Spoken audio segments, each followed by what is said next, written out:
আরিফ বিন হাবিব কি না, আরিফ বিন হাবিব সাহেব নাকি আলোচনা করে, হাদিস পড়ে ব্যাখ্যা দিচ্ছে।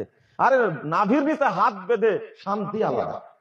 হাদিস পড়ছে, মান সাল্লাল বারদাইন দাখালাল জান্নাহ, যে ব্যক্তি আসর এবং ফজর পড়বে সে ব্যক্তি জান্নাতে যাবে।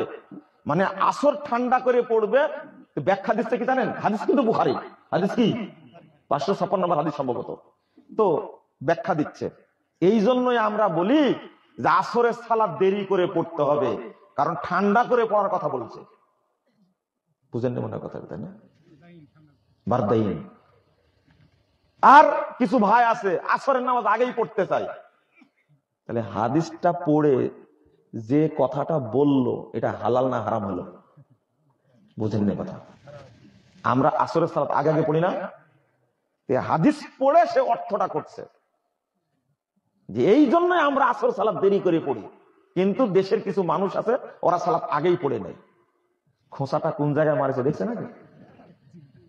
আচ্ছা, আসর না ঠান্ডা হলে সূর্য ডুবতে যায়, তাই না? কিন্তু ফজর কিভাবে ঠান্ডা করবেন? সূর্য উঠলে ঠান্ডা হয়। দেখেন, এই জন্যই আল্লাহ রাসূলের কথা তারা মুখ দিয়ে হক বললেও তাদের কাছ থেকে গ্রহণ করা যাবে। কত বড় সর্বনাশ করে দিল হাদিসটা, না বুঝেই নিজের মতো হাদিসটা বুঝে গেছে। বুঝলেন না আপনারা? তাহলে এই বক্তার ওয়াজ শোনা যাবে? মান সাল্লাল বারদাইন দাখালাল জান্নাহ, তো শুধু ঠান্ডা করলো আসর, ফজর ঠান্ডা করবে কি করে? যত সকালে পড়বে তত গরম হবে না? হ্যাঁ, সূর্য উঠবে না, ঠান্ডা চলে যাবে না? তাহলে এই বারদাইন দ্বারা কি, এই বারদা কি অর্থ, এই ঠান্ডা দিয়া কি অর্থ? আসলে কি অর্থটা এটা? আসলে এটা অর্থ না। সি সি সি সি সি অর্থটা হলো, যখন দিনের কয়টা অংশ? দুটা অংশ, তাই না? দুইটা অংশ। আপনারা বলেন যে তীব্র হতে হতে হতে হতে সূর্যটা যখন আসরের সালাত কি জোহরের সালাতটা পার হয়, আসরের সালাত হতে যায়, তখন ছায়াটা লম্বা হয় না? এই দেখেন, এটাই হলো বারদাই, এটাই হলো ঠান্ডা হওয়া। আর আমরা বুঝলাম কি, একবারে সূর্য ডুবার আগে আসর পড়া, সূর্য ডুবার আগে আসর পড়া। আর শুধু এই হাদিসটাই এসেছে, আর কোন হাদিস আসেনি? তার আগের হাদিসটা দেখলে কি হয়, আল্লাহ নবী মুহাম্মদ সাল্লাল্লাহু আলাইহি সাল্লাম আসর সালাত পড়ে আওয়ালি নামক জায়গা দিয়েছেন, প্রায় 4 কিলোমিটার রাস্তা হেঁটে ফিরে আসতেন, তখনও সূর্য ডুবতো না। এই হাদিস পাওয়া যায় না? আয়েশা রাদিয়াল্লাহু আনহা বলছেন, আমি দেখতেই থাকতাম আমার বাড়ির চকাটের কি বলে ছায়াটা, বাড়ির ছায়াটা লম্বা হয় কিনা, হলেই আমি আসর সালাত পড়ি। তোকে বলে না? আনাস রাদিয়াল্লাহু আনহুর সাথে দেখা করতেন কিছু সাহাবী, বুঝাই আসর পড়েছো? আমরা তো বলে জোহর পড়ে আসলাম, যাও আগে আসর পড়ে আসো। কি বুঝলেন কথা? ওনারা বলছেন আমরা জোহর পড়ে আসলাম, আর ইতিমধ্যে আনাস রাদিয়াল্লাহু আনহু কি করে ফেলেছেন? আসর পড়ে ফেলেছেন। এই হাদিসগুলো চোখে পড়ে না? ফজর পড়বে কখন? কখন পড়বে? ফজর পড়বে সূর্য ওঠার একটু আগে, কৃত্রিম অন্ধকার করে দিয়ে। বুঝছেন কথা? কেন এই হাদিসটা চোখে পড়ে না? যে ফজর সালাতে আল্লাহ রাসূল 60 থেকে 100টা আয়াত পড়েছেন। কয়টা? 60 থেকে 100টা আয়াত পড়লে, আর যখন শুরু করে সূর্য কত দূরে উঠবে বলেন তো দেখি? অথচ হাদিসটা পড়ে একটা ব্যাখ্যা মারি দিল। হায় হায় হায় হায়, এরা যে হাদিস মানবে না, এই জন্য যে কতই কৌশল করে। আজের বক্তব্য শোনা যাবে এদের? কত কৌশল করে। আল্লাহর নবীর বক্তব্যই চূড়ান্ত, আপনি যতই ব্যাখ্যা দেন না কেন, একজন মানহাজভ্রষ্ট বেদাতি আলেম যতই কোরআন হাদিস বলুক, ওর কথা শোনা যাবে না। আরে কোরআন তেলাওয়াত শোনা যাবে না, মোহাম্মদ বিন সিরিন বলছেন ওদের কোরআন তেলাওয়াত শোনা যাবে না, ওদের মজলিসে যাওয়াই যাবে না। আর আপনি আমাকে বুঝাতে আসছেন? আল্লাহ বলছেন, ইয়া আইয়ুহাল্লাযীনা আমানুত্তাকুল্লাহ ওয়াবতাগু ইলাইহিল ওসিলা। পীর ধরার দলিল। কি ধরার? পীর ধরার দলিল। সব পীরের, পীর মানে তো শয়তান, পীর মানে কি?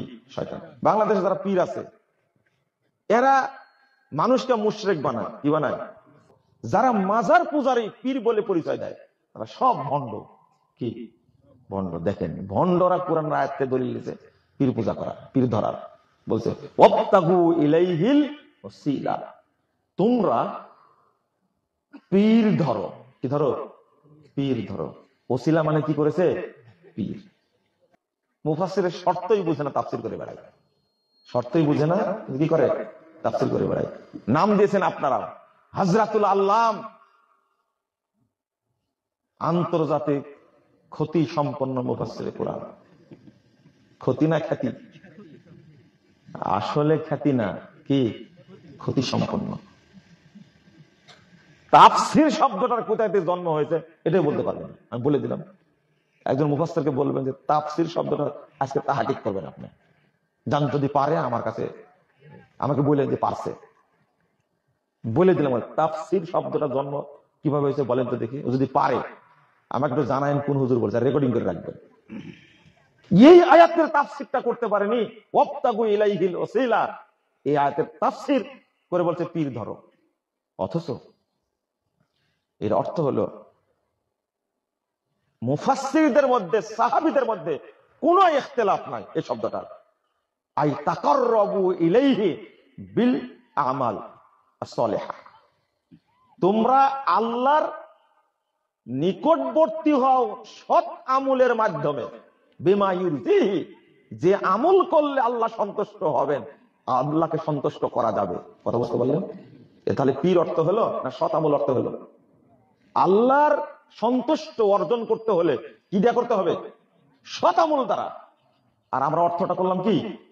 পীর ধরো, তাই না? সারা জীবন শুনলেন এর তাফসীর, কিন্তু কোনদিন বলেছে ইল্লাল্লাযীনা আমানু, এর অর্থটা কি বলেছে? ইল্লাল্লাযীনা আমানু, শুধু একটা শব্দ আমানু শব্দটা যদি বিশ্লেষণ করি আমরা, বেশি না, শুধু এটা ইল্লাল্লাযীনা আমানু। এমনি অর্থ তো জানেন, মহাকালের শপথ, নিশ্চয় মানুষ মাত্রই কি ক্ষতিগ্রস্ত। ইন্নাল ইনসানা লাফি খুসর, মানুষ মানে ক্ষতিগ্রস্ত। তবে কারা ক্ষতিগ্রস্ত না? যারা ঈমান এনেছে এবং আমলে সলে করেছে, ও তাওয়াসাউ বিল হক, আর যারা হকের দাওয়াত দিয়েছে, ও তাওয়াসাউ বিস সবর, এবং পরস্পরে কি সবুর করেছে। চারটা বলেন তো কি কি? এক নম্বর কি? ঈমান। দুই নম্বর কি? আমলে সলে। তিন নম্বরটা কি? দাওয়াত। চার নম্বরটা কি? সবর। কয়টা হলো তাহলে? চারটা। তো এই চারটা জিনিস আমাদের মানতে হবে। আমি বলেছি আমানু দ্বারা কি বুঝাতে চাইলেন আল্লাহ রাব্বুল আলামিন? আল ঈমান মানে হলো আল ইলম। কি ইলম? কি হলো? আল্লাহ বলছেন ফাআলাম আন্নাহু লা ইলাহা ইল্লাল্লাহ।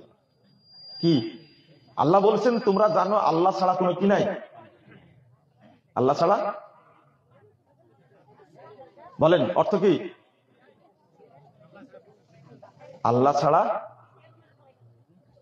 সত্য কোনো মাবুদ নাই। আমি যদি শুধু এই অর্থটা করি, ঈমান শব্দের অর্থ হলো ফাআলাম আন্নাহু লা ইলাহা ইল্লাল্লাহ। তো যদি বাংলাদেশের মানুষকে, যারা এই যাবত তাফসীর শুনে আসছে, তাদেরকে তো বলি যে লা ইলাহা ইল্লাল্লাহর অর্থ কি, তাহলে সে এই অর্থটাও সঠিকভাবে করতে পারবে না, সম্ভব না। সবাই বলবে আল্লাহ ছাড়া কোনো মাবুদ নাই, তাই বলবে না? আল্লাহ ছাড়া কোনো মাবুদ নাই। অর্থটা কি ঠিক হলো? অর্থটা ভুল হলো। এখানে বলতে হবে আল্লাহ ছাড়া সত্য কোনো মাবুদ নাই। ইল্লাল্লাযীনা আমানু ওয়া আমিলুস সলিহাত। আবু হুরায়রার ছাত্র মুজাহিদ রাহিমাহুল্লাহ, ইমাম মুজাহিদ, তিনি বলেছেন ইল্লাল্লাযীনা সাদাকুল্লাহ ওয়া ওয়াহাদাহু ওয়া আকাররু লাহু বিল ওয়াহদানিয়াত ওয়াত তাআহ। দেখেন, প্রথম কথা হলো সাদাকুল্লাহ, যারা আল্লাহকে সত্য বলে কি করে? বিশ্বাস করে। তারপরে কি? ওয়া ওয়াহাদাহু, তার তাওহীদ প্রতিষ্ঠা করে। ওয়া আকররু লাহু বিল ওয়াহদানিয়াতিহি ওয়াত তাআহ। শুধু এতটুকু। এই আয়াতের তাফসীর করলেন হাসান বসরি তাবি, মুজাহিদ তাবি। তিনি বলছেন যে, তারা বলছেন এখানে মানুষকে শিক্ষা দিতে হবে তাওহীদ। কি শিক্ষা দিতে হবে? তাওহীদ। সূরা আসরের আলোচনা করতে গিয়ে আমার মনে হয় না বাংলাদেশের কোন আলেম তাওহীদের আলোচনা করেছে। করেননি। অথচ সাহাবীদের ছাত্র তিনি এই আয়াত তাবি আলোচনা করতে প্রথম শর্তে বলেছেন তাসদিক কাকে বলে, এক, তাওহীদ কাকে বলে, দুই, 3 নম্বর ওয়াহদানিয়াত কি, এইটা তাকে বুঝাতে হবে।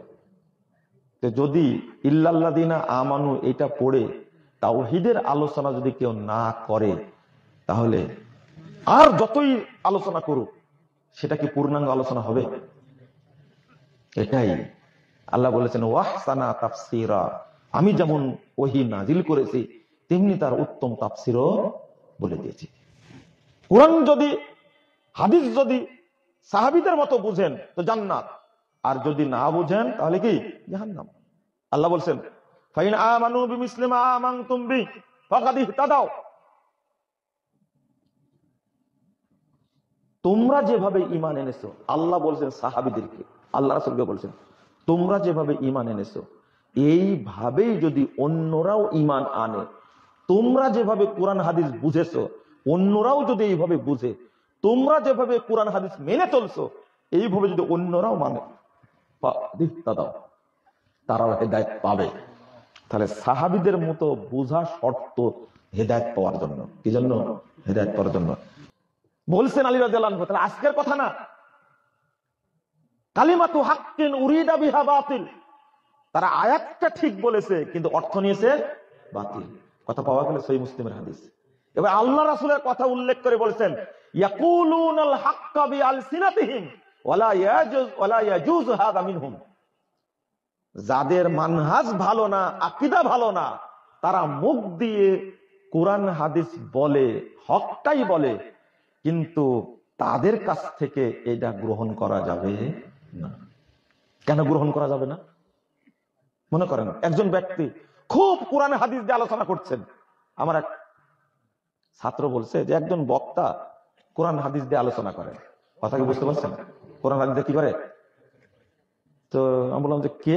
হানাফি বক্তা, দেওবন্দি বক্তা। দেওবন্দি বক্তা কোরআন হাদিস দিয়ে আলোচনা করে, তুমি বুঝেছো তাহলে? তো বলছে হ্যাঁ ভালো লাগে। শোনেন ভালো লাগে। কি নাম হলো? আরিফ বিন হাবিব।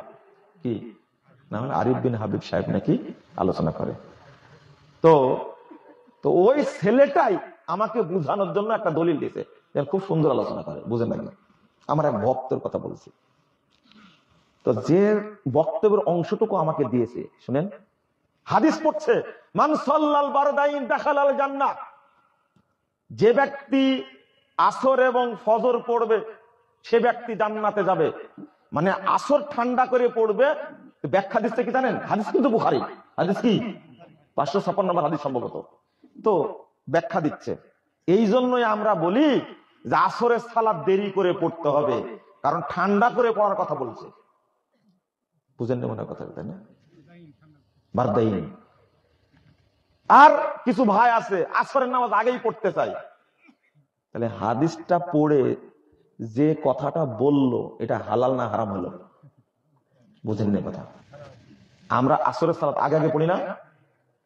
হাদিস পড়ে সে অর্থটা করছে যে এই জন্যই আমরা আসর সালাত দেরি করে পড়ি, কিন্তু দেশের কিছু মানুষ আছে ওরা সালাত আগেই পড়ে নেয়। খোঁচাটা কোন জায়গায় মারেছে দেখছে নাকি? আচ্ছা, আসর না ঠান্ডা হলে সূর্য ডুবতে যায়, তাই না? কিন্তু ফজর কিভাবে ঠান্ডা করবেন? সূর্য উঠলে ঠান্ডা হয়। দেখেন, এই জন্যই আল্লাহ রাসূলের কথা লা ইয়াকুলুল হাক্কা বিআলসিনাতিহিম, তারা মুখ দিয়ে হক বললেও তাদের কাছ থেকে গ্রহণ করা যাবে না। কত বড় সর্বনাশ করে দিল হাদিসটা, না বুঝেই নিজের মতো হাদিসটা বুঝে গেছে। বুঝলেন না আপনারা?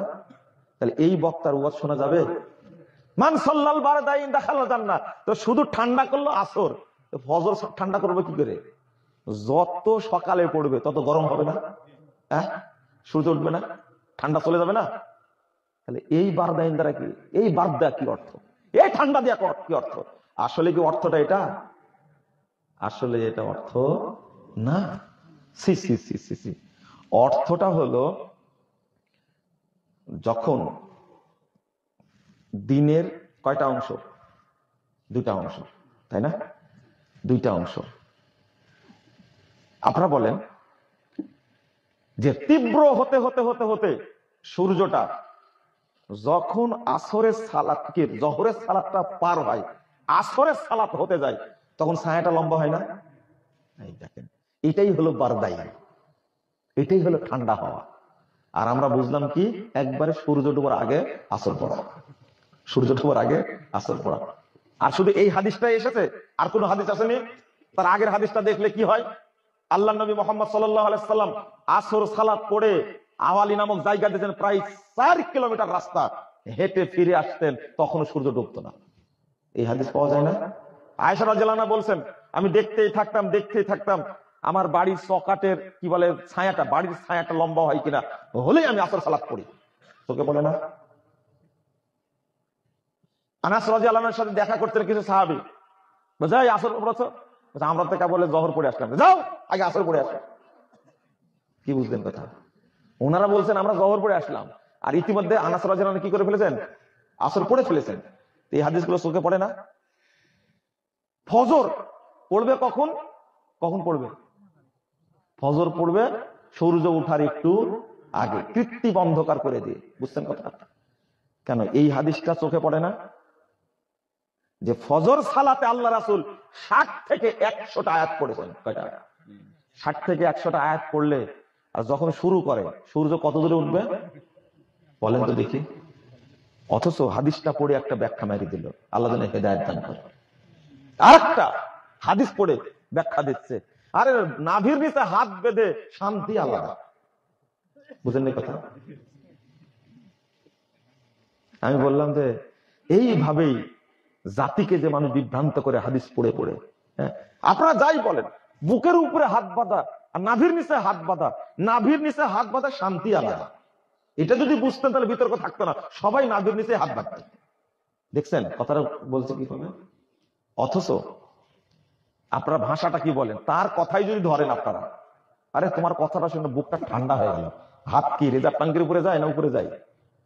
বুঝেননি কথা? না, হ্যাঁ, আপনার আত্মা ঠান্ডা হয় এই কথাটা বললে হাত কোন জায়গায় দেন? রিজার্ভ ট্যাঙ্কির উপরে না উপরে? হ্যাঁ, বুঝেননি মনে করেন? ও রিজার্ভ ট্যাঙ্কি বললাম এই জন্য বুঝেননি, তাই না? রিজার্ভ ট্যাঙ্কি বুঝেছেন? হাই হাই হাই হাই, এরা যে হাদিস মানবে না এই জন্য যে কতই কৌশল করে, আদের বক্তব্য শোনা যাবে, কত কৌশল করে।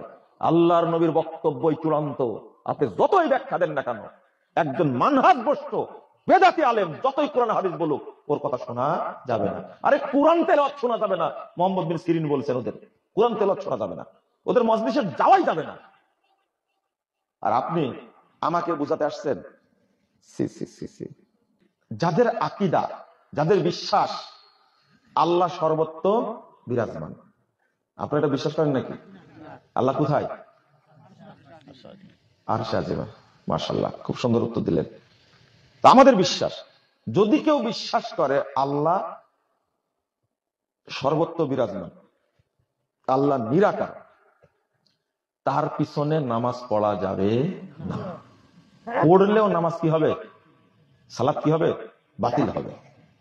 এই ধরনের আকীদার পোষণকারী ব্যক্তির পিছনে কেউ যদি নামাজ পড়ে, সালাত যদি পড়ে, তাহলে কি হবে? সালাত বাতিল হবে, ঘুরে আবার পড়তে হবে।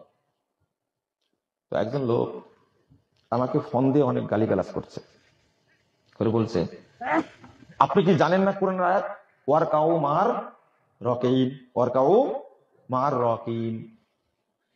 আমি বললাম যে হ্যাঁ, আয়াত তো কোরআনের, আল্লাহ বলছেন যে রুকুকারীদের সাথে রুকু করো, তোরা নামাজ পড়ছে, ওদের পিছনে পড়া যাবে না কেন? কথা বুঝতে পারছেন? যুক্তি তো ঠিক আছে, যুক্তি ঠিক আছে না? বুঝেন না মনে হয়? রুকুকারীদের সাথে কি করবে? রুকু করবে, আল্লাহ বলে দিচ্ছেন। আমি বললাম তাহলে কি কাদিয়ানীদের পিছনে নামাজ পড়া যাবে? যাবে কেন? ওরা রুকু করে না, ওরা তো 5 ওয়াক্ত নামাজ পড়ে, পড়া যাবে না কেন?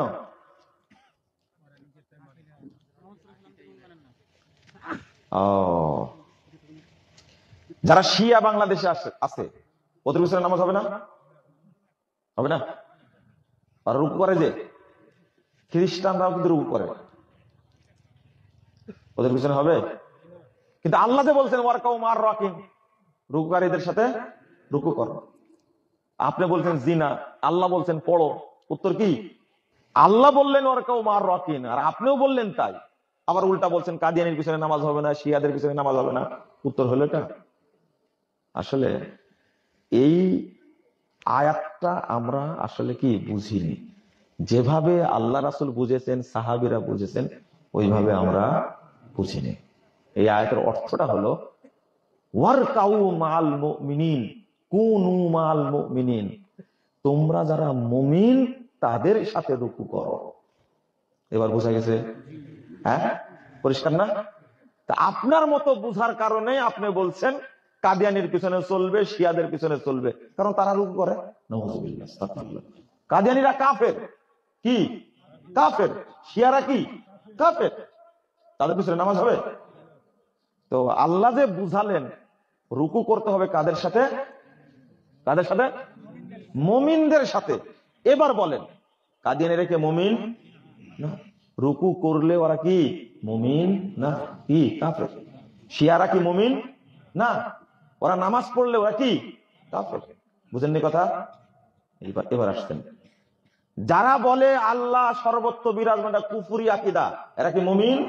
এই তো জায়গা মতো আসছে, ওদের পিছনে নামাজ হবে না। আয়াতটা যদি সাহাবীদের মতো বুঝেন তাহলে কোনো প্যাঁচ লাগবে না। বুঝে আসতে মনে হয়, তাই না? তাহলে এখন থেকে কি বুঝবেন? রুকু করো কাদের সাথে? রুকু করো মুমিনদের সাথে। এইটা হবে অর্থ, এইটা হবে বুঝ। এক বক্তা বলছে, ভাইরাস বক্তা, এই ভাইরাস বক্তা বলছে সুলাইমান আলাইহিস সালাম দাউদ আলাইহিস সালামের কাহিনী বলতে বলতে বলছে, শুনেন, বলছে যে বাইতুল মাকদেস এত পবিত্র জায়গা, আল্লাহর নবীর পূর্বের যত নবী ছিল সব নবীর কেবলা ছিল বাইতুল মাকদেস। বুঝছেন কথা? ঠিক না? ঠিক কিনা? না কি বলে? এটা তো বলে মনে হয়, হ্যাঁ ঠিক কিনা? এটা এটা আমি অনেকদিন থেকে চেষ্টা করছি কিন্তু হচ্ছে না, এটা বুঝতে পারছেন না? আচ্ছা, বক্তাই যদি জিজ্ঞেস করে মানুষকে, মূর্খ মানুষকে ঠিক কিনা, বুঝেন না কথা? যদি ঠিক কিনা ওরা জানে তোমাকে নিয়ে আসতো 3 লাখ টাকা দিয়ে। বুঝেন না? যেমন বক্তা শ্রোতাও তেমন, ভাই একবারে সমানে সমান। বললাম না, যেমন ওল তেমন কি তেতল, ভালো ভাষায় বললাম, যেমন কুকুর ওটা বললাম না কিন্তু। বুঝতে পারলেন? আল্লাহ যেন আমাদের হেদায়েত দান করেন, আমিন। কথাটা কোন জায়গায় ভুল বললো বলেন? সুলাইমান আলাইহিস সালাম বাইতুল আকসা তৈরি করলেন, আরে খাটাসের খাটাস কয় কি? বাইতুল আকসা কে তৈরি করেছে? সুলাইমান না? এখন কিছুই বলবে না, হ্যাঁ না কিছুই বলবে, সব বসে আছে, মুসিবতে পড়ে গেছে না, তাই না? সি সি সি সি। প্রথম কথা, বাইতুল মাকদেস কোনদিনই কেবলা ছিল না। আল্লাহর নবীর আগে কোন কেবলা ছিল? শুরু থেকেই কেবলা কাবা, এখনো কাবা, তখনও কাবা, কিয়ামত পর্যন্ত কাবাই কেবলা থাকবে, মনে থাকবে। কিন্তু সুলাইমান আলাইহিস সালামের ঘটনা খুব সুন্দরভাবে আলোচনা করতে গিয়ে এইটা ওষুধটা ঢেলে দিছে, এই মিথ্যা কথাটা কি ঢেলে দিছে। আল্লাহ রাসূল যখন মদিনায় হিজরত করলেন, ওই টাইমটাতে কি করার জন্য? পরীক্ষা করার জন্য 17 মাস কেবলা করেছিলেন কোনটা? বাইতুল মাকদেসকে, তাই না? মাত্র 17 মাস। এর আগে পরে কেবলা আমাদের কোনটা ছিল? কাবা, এখনো কাবা কেবলা, তাই না? বুঝতেন না টাকাটা ভাই? ভাইরাস বক্তার আলোচনা করলে আপনারা কিছু বুঝেন না। যদি ঘটনা বলে দিতাম, সুবহানাল্লাহ বলতেন, একটু কাঁদতেন, চলে যেতেন, তাই না? আমরা তো এটা পারি না করতে। আল্লাহ যেন আমাদের বোঝার তৌফিক দান করেন, আমিন। তো বাইতুল মাকদেস কে তৈরি করেছেন? সুলাইমান আলাইহিস সালাম। বলছেন না কেন? এই মিথ্যা কথাটা বলতে এত দেরি লাগে? বাইতুল মাকদেস কে তৈরি করেছে? লা হাওলা ওয়ালা কুওয়াতা ইল্লা বিল্লাহ। বাইতুল মাকদেস তৈরি করেছেন ইব্রাহিম আলাইহিস সালাম। কাবা ঘর তৈরি 40 বছর পরে ইব্রাহিম আলাইহিস সালাম কাবা ঘর তৈরি, বাইতুল আকসা তৈরি করেছেন, বাইতুল মাকদেস তৈরি করেছেন। বুঝছেন? সহিহ বুখারীর হাদিস। আর সুলাইমান আলাইহিস সালাম সংস্কার করেছেন 1000 বছর পরে। কয় বছর পরে? 1000 বছর পরে সংস্কার করেছেন। অথচ আমরা প্রচার করছি, কি বক্তা, তাও ভাইরাস বক্তা বলছে বাইতুল আকসা তৈরি করেছেন কে? সুলাইমান। আরে সুলাইমান আলাইহিস সালাম সেদিনকার নবী, 1000 বছর পরের নবী। বাইতুল মাকদেস তৈরির পরে 1000 বছর। আপনার বাপের বয়স এত হয়েছে? হ্যাঁ, তাহলে কতদিন আগের বাইতুল মাকদেস আপনি চিন্তা করেন। আচ্ছা বলেন, কাবা ঘর কে তৈরি করেছে? সত্য হলো এটা? কাবা ঘর কে তৈরি করেছেন? জানেন কিন্তু বলবেন না আপনারা, তাই না? যদি ধাতানি খাই, তাই না? ধাতানি তো বলেন আপনারা, তাই না? প্রথম কাবা ঘর কে তৈরি করেছেন? হ্যাঁ, ফেরেশতারা। রাস্তায় করে বলছে, ফিস ফিস করে বলতেছে না। সঠিক তথ্য হলো, আপনারা শুনেছেন, প্রথম কাবা ঘর তৈরি করেন ফেরেশতারা, তারপরে সংস্কার করেন কে? আদম আলাইহিস সালাম। এরপরে নূহের প্লাবনে কি হয়ে যায়? ধ্বংস হয়ে যায়। এইগুলো কথার কোনো ভিত্তি নাই। আমি বলছি কথাটা। সর্বশ্রেষ্ঠ ইতিহাসবিদ ইমাম ইবনে কাসির রাহিমাহুল্লাহ বলছেন, ইব্রাহিম আলাইহিস সালামের পূর্বে কাবার কোনো অস্তিত্ব ছিল না। প্রথম ইবাদতের ঘর তৈরি করেন ইব্রাহিম আলাইহিস সালাম। কথা বোঝা গেছে? প্রথম তিনি তৈরি করেছেন, এটাই তার ক্রেডিট। শেখ আলবানী বলছেন, ইবনে কাসিরের কথা তুলে ধরে আল বিদায়া ওয়ান নিহায়ার মধ্যে আলোচনা করে ওই কথাটা তুলে ধরেছেন আলবানী। তিনি বলছেন, ইব্রাহিম আলাইহিস সালামের পূর্বে কাবা ঘরের অস্তিত্ব ছিল না। প্রথম কাবা ঘর তৈরি করেছেন ইব্রাহিম আলাইহিস সালাম। এবার বোঝা গেছে? অতএব ভাইরাস বক্তার আলোচনা বেশি বেশি শোনা যাবে? যাবে না? এক বক্তা বলছে, বলেন তো, আপনারা বলেন তো, দাজ্জাল কোথা থেকে বের হবে? বলেন। জেরুজালেম। এই তো। আসতে বলছেন কেন? জোরে বলেন। দাজ্জাল কোথা থেকে বের হবে? জেরুজালেম থেকে। বলেন নাউজুবিল্লাহ। দেখেন ভাইরাস বক্তার পাওয়ার কত। এই গুসাডাঙ্গা না, কি বললে, গোসাই ডাঙ্গা পর্যন্ত তথ্য চলে এসেছে দাজ্জাল বের হবে জেরুজালেম থেকে। নাউজুবিল্লাহ। দুধ দিয়ে গোসল করবেন কালকে। কি দিয়ে? এই ভাইরাস বক্তার আলোচনা শুনলে দুধ দিয়ে গোসল করা লাগবে আপনাকে। সাবধান সাবধান। দাজ্জাল বের হবে, এটা ঠিক, ঠিক না? অথচ নবী মুহাম্মদ সাল্লাল্লাহু আলাইহি ওয়াসাল্লাম বলেছেন, ইয়াখরুজুদ দাজ্জাল মিনাল ক্বরিয়াতি ইয়াহুদ মিন আসবাহান ওয়া মাহু ৭০,০০০ মিনাল ইয়াহুদ। আল্লাহ রাসূল বলেন, ১৩,৩৪৩ নম্বর হাদিস মুসনাদে আহমদের মধ্যে এসেছে যে দাজ্জাল বের হবে আসবাহান শহরের ইয়াহুদি নামক গ্রাম থেকে, তার সাথে ৭০,০০০ ইহুদি থাকবে। এই ছেলে, তুমি ভাইরাস বক্তার ওয়াজ শুনে তোমার কান পচে গেছে। আল্লাহর নবী বলছেন যে আসবাহানের ইয়াহুদিয়া গ্রাম থেকে দাজ্জাল বের হবে। আসবাহান কোথায়? আসবাহান হলো ইরানের রাজধানী। কি ইরানের রাজধানী? বাগদাদ। ঠিকই তো বলতে পারলেন যে জেরুজালেম থেকে দাজ্জাল বের হবে। কত জ্ঞান আপনার! আর বলছে ইরানের রাজধানী হলো বাগদাদ। কি?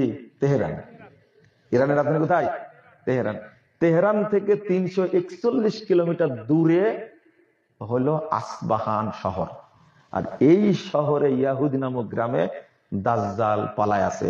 এই দাজ্জালকে পুষছে, খাওয়াচ্ছে, ওকে মানুষ করছে হলো শিয়ারা। কারা? এই তথ্যটাই এই শিয়া শয়তানগুলো গোপন উল্টা দিয়ে বলছে জেরুজালেম থেকে বের হবে, হলো শিয়াদের কারসাজি। আর তোমাদের শিয়া বক্তারাই এই তথ্যটা তোমাদের মধ্যে ছড়াচ্ছে। যুবক ছেলে, তুমি ভাইরাস বক্তার ওয়াজ শোনো না, তুমি বিপদে ফেলে দেবে তোমাকে। কনকনে শীত পড়ছে, পাশাপাশি সাইডে পর্দা দেওয়ার দরকার ছিল।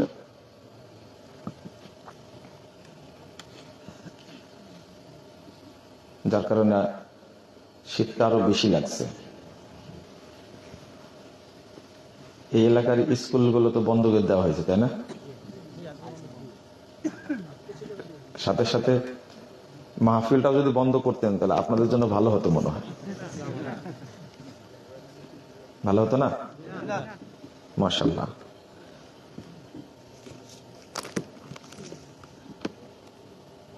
তবে আল্লাহ যাদেরকে কবুল করেছেন তারাই আলহামদুলিল্লাহ অংশগ্রহণ করেছেন। এর মধ্যেই প্রোগ্রাম হচ্ছে, মানুষ আলোচনা শুনছেন।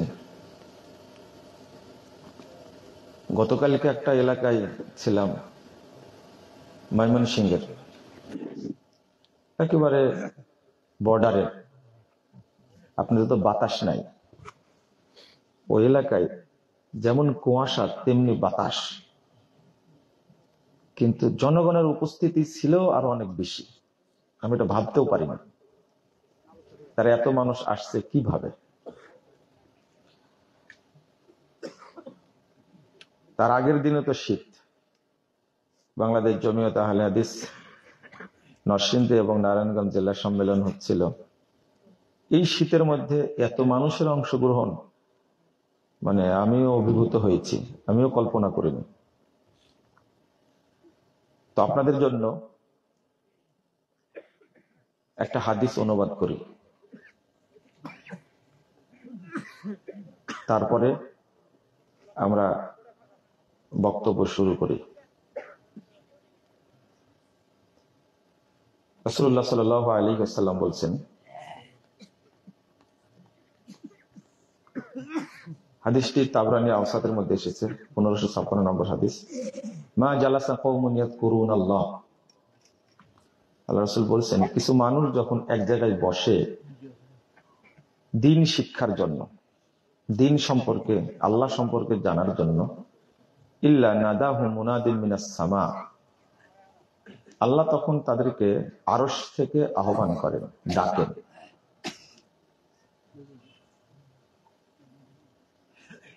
আল্লাহ প্রথম বাক্যটা বলেন, কুমু মাগফুরান লাকুম, মাজলিস শেষ হলে তোমরা চলে যাও, তোমাদের সবাইকে ক্ষমা করে দেওয়া হয়েছে। আর একটা কথা বলেন, সহিহ মুসলিমে হাদিসটা এসেছে, 2689 নম্বর হাদিস। আল্লাহ বলছেন, ফেরেশতাদেরকে সাক্ষী রেখে বলছেন, উশহিদুকুম আন্নী ক্বাদ গফারতু লাহুম, তোমরা সাক্ষী থাকো, মাজলিসে উপস্থিত সমস্ত মানুষকে আমি ক্ষমা করে দিলাম। কে বলছেন? আল্লাহ। উশহিদুকুম আন্নী ক্বাদ গফারতু লাহুম, তোমাদেরকে সাক্ষী রেখে আমি ঘোষণা করছি, উপস্থিত মানুষদেরকে আমি ক্ষমা করে দিলাম। ওয়া বাদদালতু সাইয়্যাতিহিম হাসানাত, আর তাদের যত পাপ ছিল আমি সমস্ত পাপকে নেকি দ্বারা পরিবর্তন করে দিয়েছি।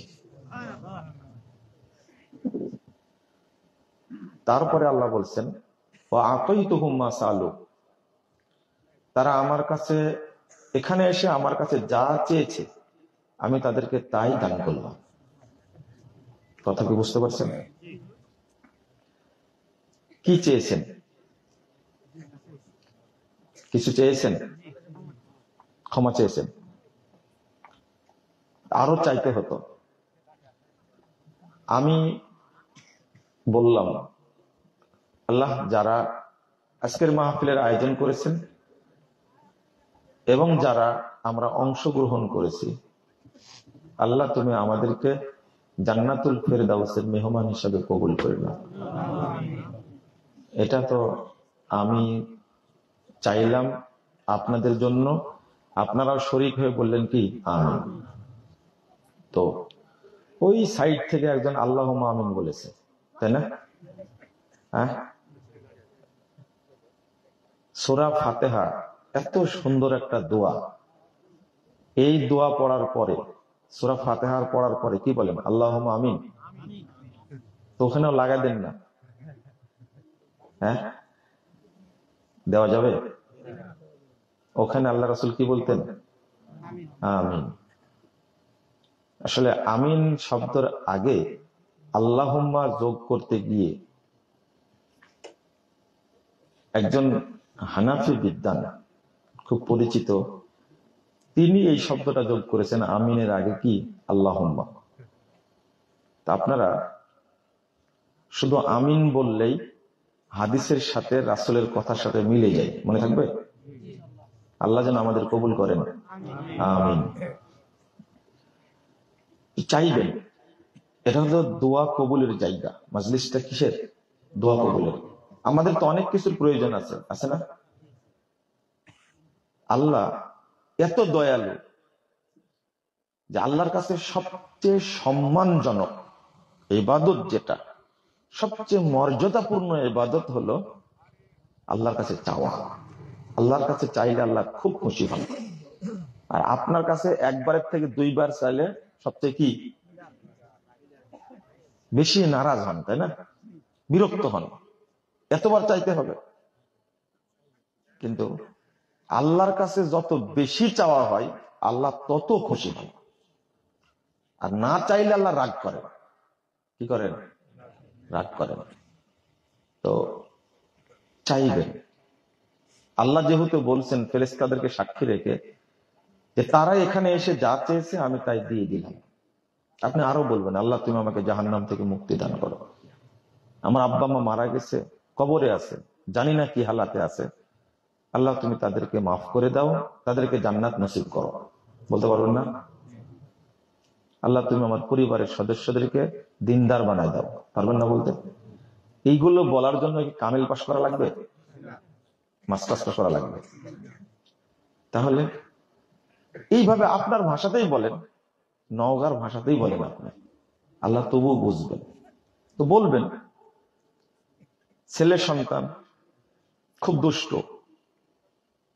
আগে থেকে বলেন আল্লাহ তুমি আমাকে নেক সন্তান দান করো, আমার সন্তানদেরকে তুমি দিনদার বানাও। বলতে পারেন না? বলেন, একটা দোয়া শিখা দিয়ে আজকে দোয়াটা শিখেন। আপনার কোন সন্তান যদি বড় পাপেও জড়িত থাকে, আল্লাহ আপনার সন্তানকে রক্ষা করবেন ইনশাআল্লাহ। পড়েন আল্লাহুম্মা গফির যামবাহু ওয়া তাহহির কলবাহু ওয়া হাসসিন ফারজাহু। এর অর্থটা কি জানেন? আল্লাহর কাছে চাইতে হবে আল্লাহ তাকে মাফ করে দাও, তার অন্তরটাকে নাপাকি থেকে, পাপ থেকে পবিত্র করে দাও, এবং তার লজ্জাস্থানকে হেফাজত করো। এত সুন্দর দোয়া আপনি জীবনে আপনার সন্তানের জন্য করেননি, করেছেন?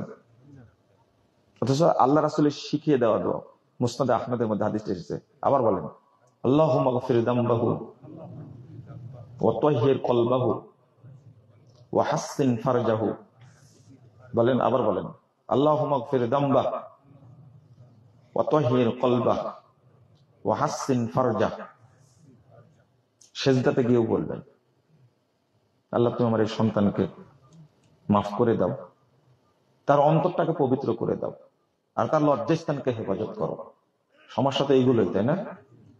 বড় ফিতনা কি এগুলো না? আপনার সন্তান যদি এই অশ্লীলতার মধ্যে জড়িত না হয়, তাহলে আপনি খুব সুখী মানুষ না? যদি মদ, গাঁজা, সন্ত্রাস এগুলো থেকে বিরত থাকে, তো আপনার জন্য তো এটা আনন্দ, তাই না? বলবেন আল্লাহ যেন কবুল করেন, আমিন। আল্লাহ আর একটি কথা বলেন, তিনটা হয়েছে কিন্তু, 4 নম্বরটা বলেন ওয়া আজারতুহুম মিম্মাস্তাজারু। তারা এখানে আসার কারণে যে পরিশ্রমটা হয়েছে, কষ্টটা করেছে, সময় যে ব্যয় করেছে, এর কারণে আমি তাদেরকে পূর্ণ নেকি দান করব। বলেন আলহামদুলিল্লাহ। যারা এখানে এসেছেন তাদের জন্য আল্লাহ যে কথাগুলো বলছেন সব হাদিসে কুদসি, আল্লাহর কথা। যখন আল্লাহ বলছেন তাদেরকে ক্ষমা করে দিলাম, তাদের পাপগুলোকে নেকি করে দিলাম, তারা যা চেয়েছে তা দিয়ে দিলাম, নগদ কবুল করলাম, দিয়ে দিলাম, কষ্ট করার কারণে আমি তাদেরকে পূর্ণ নেকি দান করলাম, তখন ফেরেশতারা আল্লাহকে বলেন, ইয়া রব ফীহিম ফুলানুন আব্দুল খাত্তা, আল্লাহ এদের মধ্যে একজন লোক আছে বড় পাপী, অপরাধী, খুব খারাপ মানুষ, একে মাফ করা যাবে না।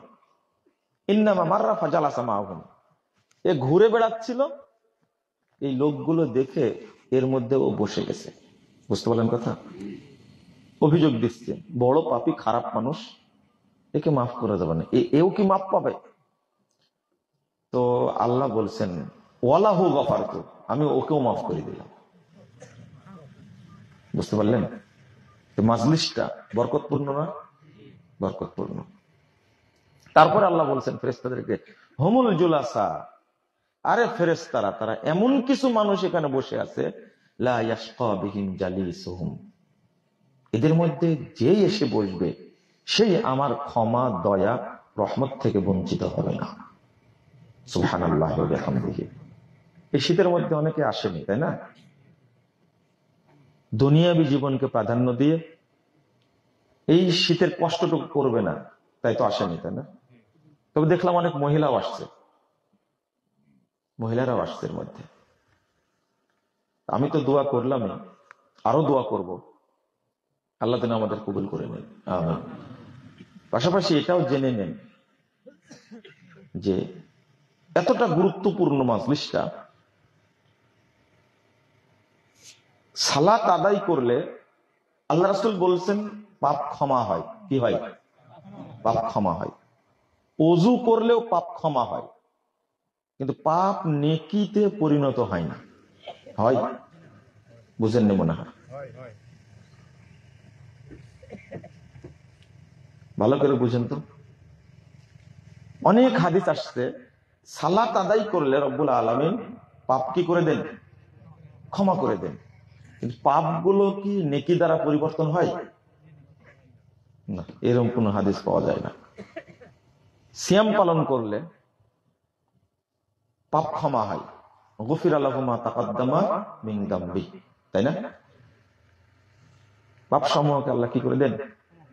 ক্ষমা করে দেন। কিন্তু পাপগুলো কি নেকি হয়? বুঝেন না মনে হয়? বুঝছেন? হজ করলেও কিন্তু কি হয়? পাপ ক্ষমা হয়, কিন্তু পাপগুলো কি নেকি হয়? আমি এটা বুঝতে চাচ্ছি। যেমন ওযু করেছেন, একটা হাদিস আসছে সহিহ মুসলিমে 832 নম্বর হাদিস, যে ব্যক্তি কোন মুমিন বান্দা ওযু শেষ করলে ও পাপ থেকে এমন হয়ে যায়, আল্লাহ রাসূল বলছেন, ইনসারাফা মিন খাতিয়াতিহি কাহায়াতিহি ইয়াউমা ওয়ালাদাত উম্মুক, ও পাপ থেকে মুক্ত হয়ে ওই দিনের মতো হয়ে যায় যেই দিন তার মা তাকে জন্ম দিয়েছে। বুঝেন না কথা?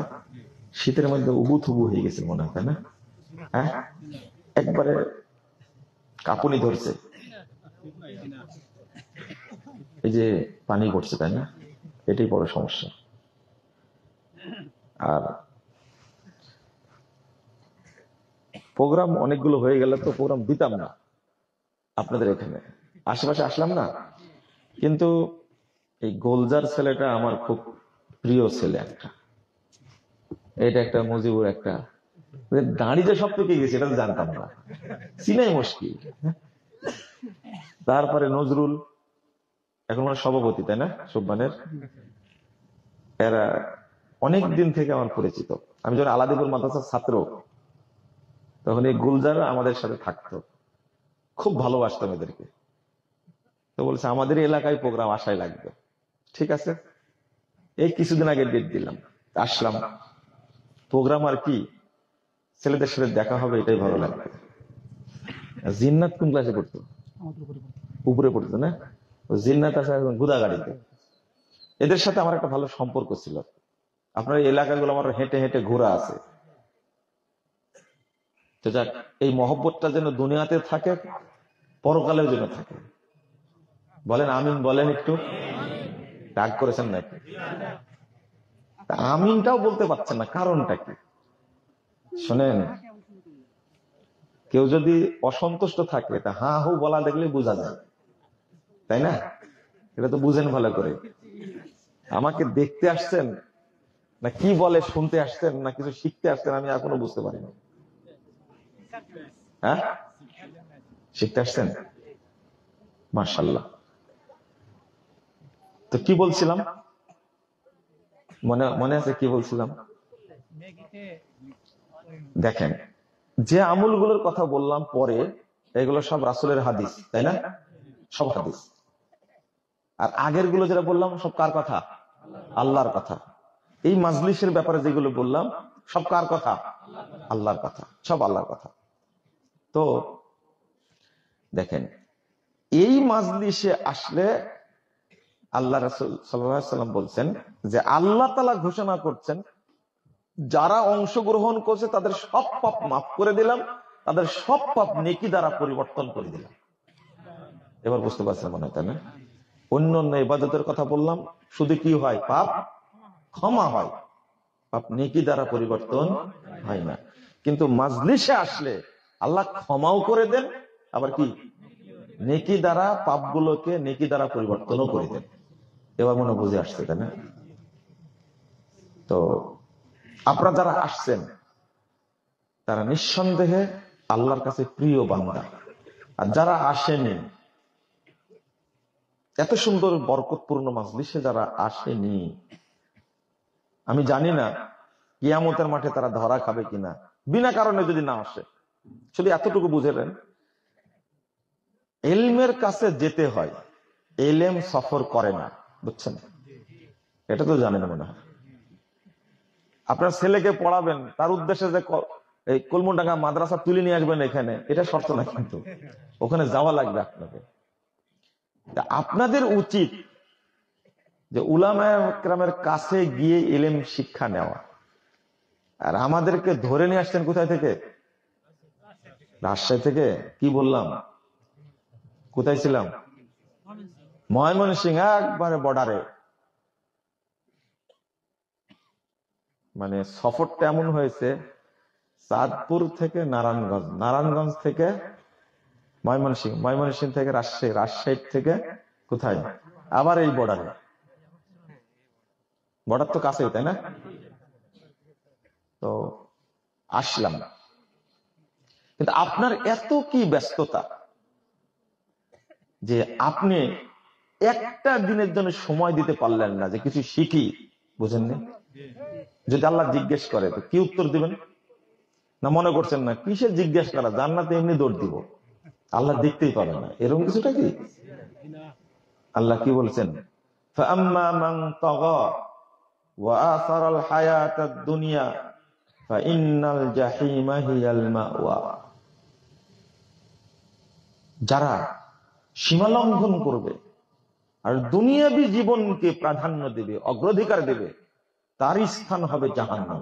নাউযুবিল্লাহ। ওয়া আম্মা মান খাফা মাকাম রাব্বিহি ওয়া নাহান নাফসা আনিল হাওয়া ফাইন্নাল জান্নাতা হিয়াল মাওয়া। যে ব্যক্তি আল্লাহর সামনে দাঁড়ানোকে ভয় করে, কি বলবো আল্লাহর সামনে দাঁড়ায়, যদি আল্লাহ জিজ্ঞেস করেন, সহিহ বুখারীর হাদিস, আল্লাহ রাসূল বলছেন, আয়েশা, যদি কাউকে জিজ্ঞেস করে ফেলে আল্লাহ, তাহলে ও ধ্বংস হয়ে যাবে।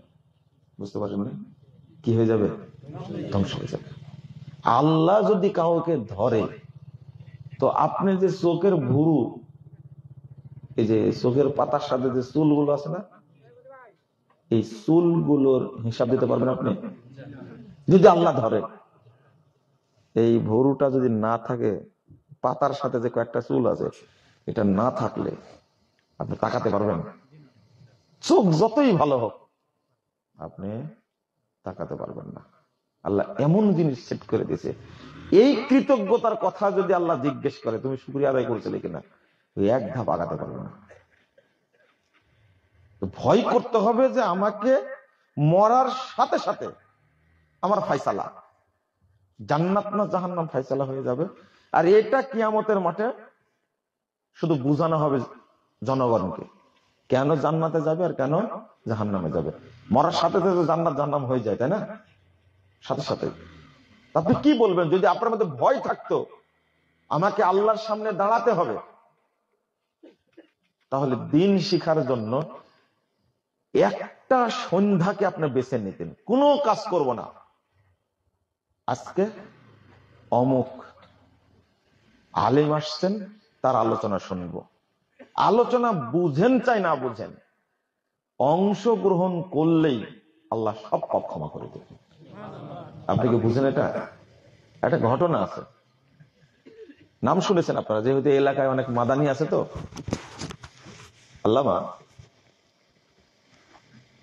মোহাম্মদ বিন সালেহ আল উসাইমিন রাহিমাহুল্লাহ একদিন দার্স দিচ্ছেন। ভালো করে শুনে ঘটনাটা। দার্স দিচ্ছেন, তো একটা লোক এদিক ওইদিক তাকাচ্ছে, ব্যস্ততা দেখাচ্ছে। তো জিজ্ঞেস করছেন, শেখ উসাইমিন জিজ্ঞেস করছেন, বলেন তো কি বললাম? তো বলছে যে জানি না, ও আসলে শুনতেই পাইনি। তো শেখ উসাইমিন জিজ্ঞেস করছেন, তাহলে আসছেন কেন?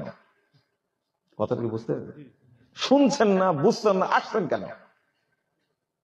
তখন লোকটা বলছে, আমি শুনেছি আল্লাহ রাসূল বলেছেন এই ধরনের মাজলিসে আসলে আল্লাহ মাফ করে দেয়, আমি তাই আইছি। বুঝেন না কথা?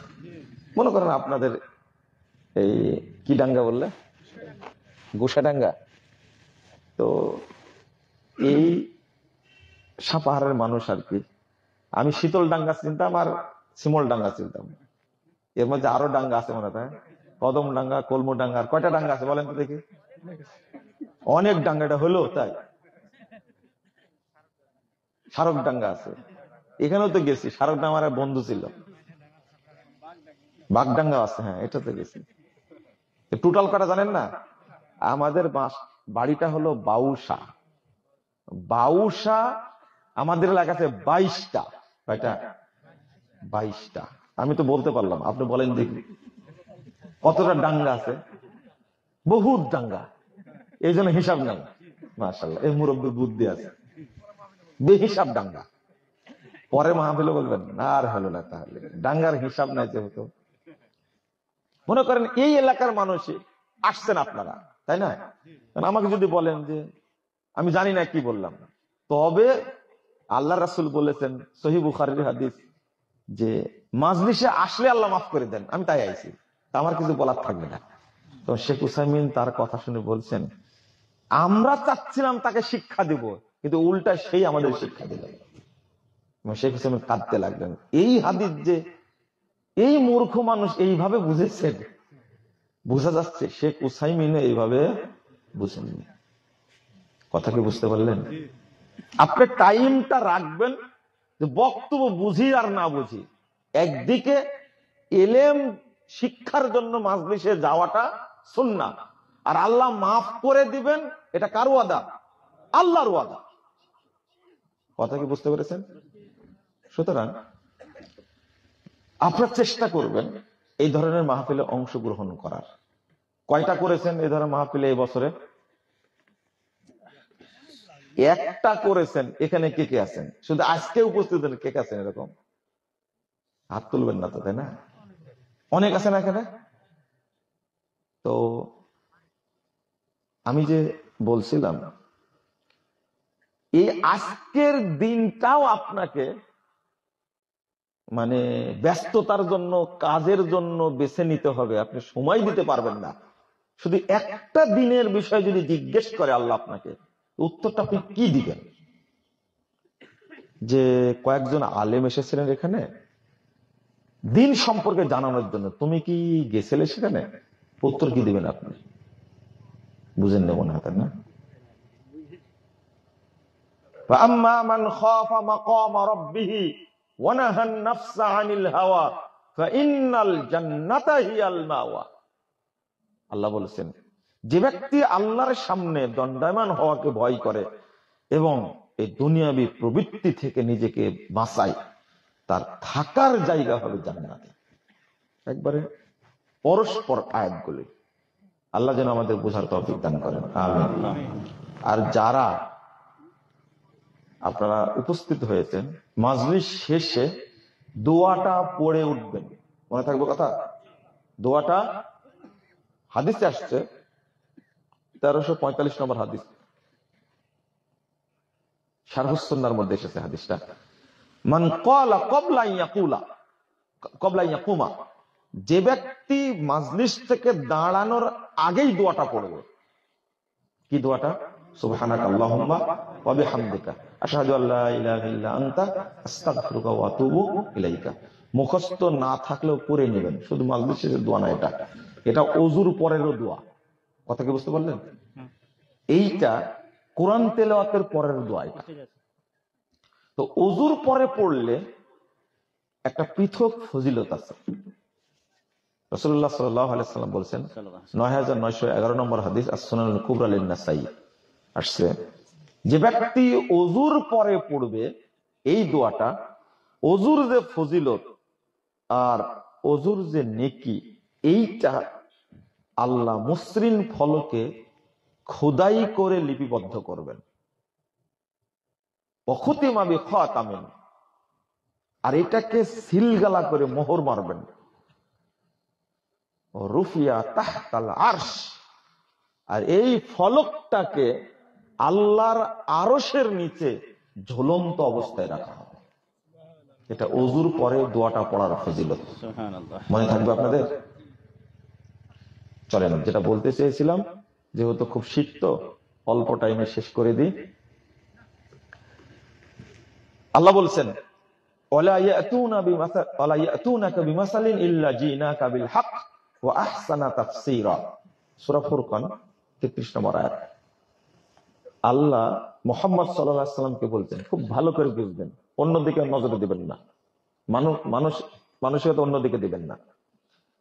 তারা তোমার কাছে যে বিষয়গুলো নিয়ে আসে, আমি সেইটাকে হক দ্বারা সমাধান দিই। কি দ্বারা? ওহী নাজিল করে তার কি দিয়ে দিই? সমাধান দিই। ওয়া আহসানা তাফসীরা, আর এইটার উত্তম তাফসীর কি হবে, শ্রেষ্ঠ তাফসীর কি হবে, সেইটা আমি বলে দিই। তাহলে ওহী নাজিল করেছেন কে? আল্লাহ। আর এর উত্তম ব্যাখ্যাও কে বলে দিয়েছেন? আল্লাহ। মনে থাকবে এবার? তো আল্লাহর ব্যাখ্যা যদি আপনার কাছে পৌঁছে, তাহলে মিথ্যুক বক্তার ব্যাখ্যা গ্রহণ করা যাবে না। আবার ভালো করে বুঝেন, আল্লাহ ওহী নাজিল করেছেন, আর ব্যাখ্যাটাও কে নাজিল করেছেন? আল্লাহ। আর একটা আয়াত আছে না, ফাইদা ক্বরানাহু ফাত্তাবি কুরআনা সুম্মা ইন্না আলাইনা বায়ানা। যখন কোরআনটা পড়ছি আমরা, তখন আপনি শুধু অনুসরণ করুন, সুম্মা ইন্না আলাইনা বায়ানা, এরপরে এর ব্যাখ্যা কি হবে সেটা আমরা কি করব? বলে দেব। বুঝতে পারছেন এবার? তাহলে কোরআনের, হাদিসের উত্তম ব্যাখ্যা কে দিয়েছেন? আল্লাহ। এটাকে বিশ্বাস করেন আপনারা? এই আয়াত দ্বারা প্রমাণ হয় না কে দিয়েছেন? আল্লাহ। আপনারা বলবেন যে কোরআনের না তাফসির হয়, শুনেছি, তা হাদিসের আবার তাফসির হয় কি করে, তাই না? এটাই জানার ব্যাপার, খুব জরুরি এটা। হাদিস যে পড়ে আপনারা কুরবানি করছেন, হাদিসকে, হাদিস ওইভাবে বুঝতে হবে যেভাবে বুঝেছেন রাসূল সাল্লাল্লাহু আলাইহি ওয়াসাল্লাম এবং সাহাবায়ে কেরাম, তাবেঈন নিজাম। মনে থাকবে? আপনার এলাকায় যদিও আজকে যুব সমাজের উদ্যোগে ইসলামী মহাসম্মেলন, তো এটা খুব খুশি হয়েছে। বর্তমান সময়ে সবচেয়ে গুরুত্বপূর্ণ বিষয় হলো যুবকদের সংশোধন করা। কাদেরকে? যুবকদেরকে। আর বিশেষ করে আমার টার্গেট থাকে এই নতুন প্রজন্মকে দিন সম্পর্কে একটা স্বচ্ছ ধারণা দেওয়া। ঢাকার একটা ছেলে, আমি বলিনি কথাটা, ঢাকার একটা ছেলে আমাকে ফোন দিয়ে বলছে, ক্লাস 10-এ পড়ে। কোন ক্লাসে? ক্লাস 10-এ পড়ে। তো বয়স কি বেশি হয়েছে বলেন দিকে? তাও ঢাকার ছেলে। তো আমাকে বলছে, অনেকদিন ফোন দিয়ে ধরা হয় না, তো বলছে যে আমি ফোন দেওয়ার কারণ হচ্ছে, আমি সালাফি মানহাজের কারণে আমি আপনার বন্ধু হতে চাই। কি বুঝলেন কথাটা? মানহাজ সম্পর্কে বক্তব্য দিত, তো বলছে যে আমি আপনার কি হতে চাই, বন্ধু হতে চাই। আমি বললাম যে আপনি বললেন যে ক্লাস 10-এ পড়েন, তো কেমনে বন্ধু হব? যে দিনই বন্ধু হতে তো কোনো সমস্যা নাই, আমি কিছু শিখতে চাই যেন ওই মানহাজের উপরে চলতে পারে। নামও জানি না ছেলেটার, কিন্তু নামও জানি না আমি। তো তার আগ্রহ এটা যে তার মা একদিন ফোন দিছে আমাকে, মা ফোন দিয়ে বলছে আমার ছেলেটা আপনাকে খুব পছন্দ করে। সাক্ষী পেলাম একটা, নাম্বার সেভ করা নাই আমার। তো বলছে যে আপনাকে এত ফোন দিচ্ছি, আপনি তো রিসিভ করেন না। আমি একটা কথা বলার জন্য ফোন দিচ্ছি, সেই কথা হলো এটা। তো আমি মনে করি যে এইরকম বহু যুবক এবং তরুণ বাংলাদেশে এখন রেডি, প্রস্তুত, যারা মানহাজও বুঝে, আকিদাও বুঝে। আলহামদুলিল্লাহ। এই ছেলেগুলোকে 10 বছর সময় দেন, ওরা নিজ নিজ জায়গায় সেট হয়ে যাবে। বাংলাদেশে মানহাজের বক্তব্য ছাড়া জাতি আর কারো বক্তব্য শুনতে চাইবে না ইনশাআল্লাহ। একটা টাইম আসবে ইনশাআল্লাহ। আমাদের বয়সে ঘটছে 3 জায়গায়। বাপের মাজার তৈরি করেছিল, বাপ মারা যাওয়ার পরে আবার ছেলেরা ওই মাজার ভেঙ্গেও দিয়েছে। মাজার ভেঙ্গে দিয়েছে তো দিয়েছে, কবরটা সংরক্ষণ ধরে বাঁশের চাটাই ছিলেন, ভেঙ্গে দিয়ে বাঁশের চাটাই দিয়ে দিয়েছে। এটা আমার বাপের কবর, কিচ্ছু নাই। এইটা আমরা দেখতে পাচ্ছি। 10 বছর পরে, 15 বছর পরে এর সংখ্যা বেশি হবে না ইনশাল্লাহ। ইনশাল্লাহ হবে, এই আশা নিয়ে কথা বলি। সুব্বানের যে ছেলেরা এই এলাকায় কাজ করে, আমি তাদেরকে খুব উৎসাহিত করি, বলি আমরাও তো ঘুরেছি এক সময়, চেষ্টাও করেছি। চলেন, যে আয়াতটা পড়লাম আর একটা হাদিস বলছি, আর আপনারা বুঝবেন।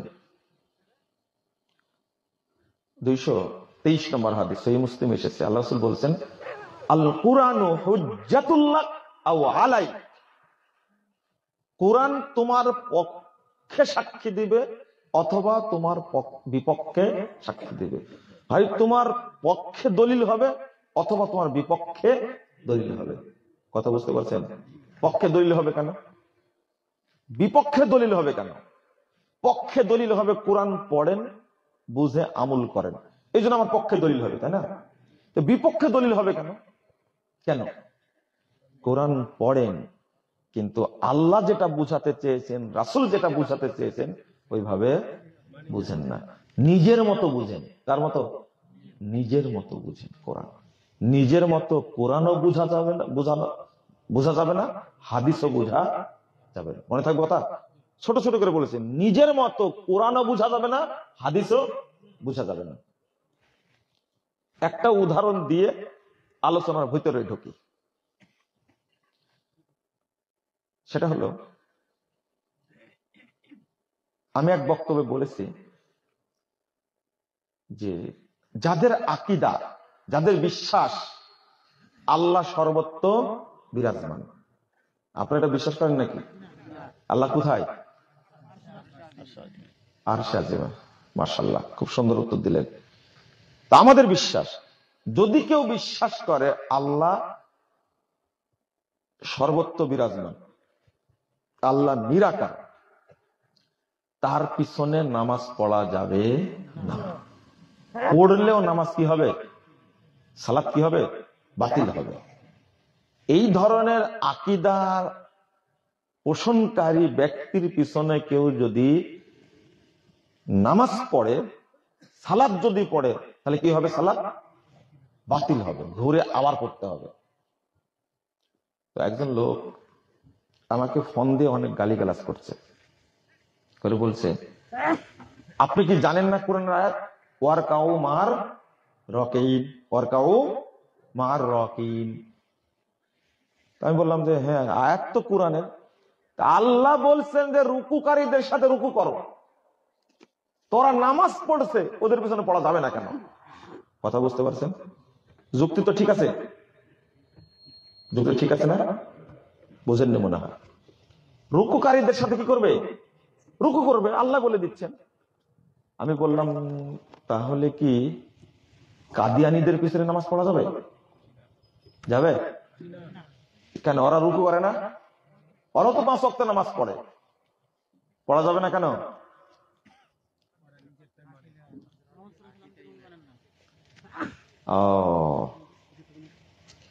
যারা শিয়া বাংলাদেশে আছে ওদের পিছনে নামাজ হবে না?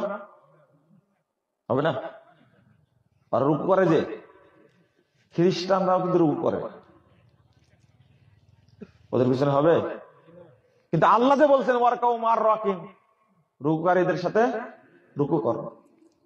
আপনি বলছেন জিনা, আল্লাহ বলছেন পড়ো, উত্তর কি? আচ্ছা, আলোচনা কঠিন হয়ে যাচ্ছে নাকি? হ্যাঁ, বুঝতে হবে, এটাই বুঝতে হবে।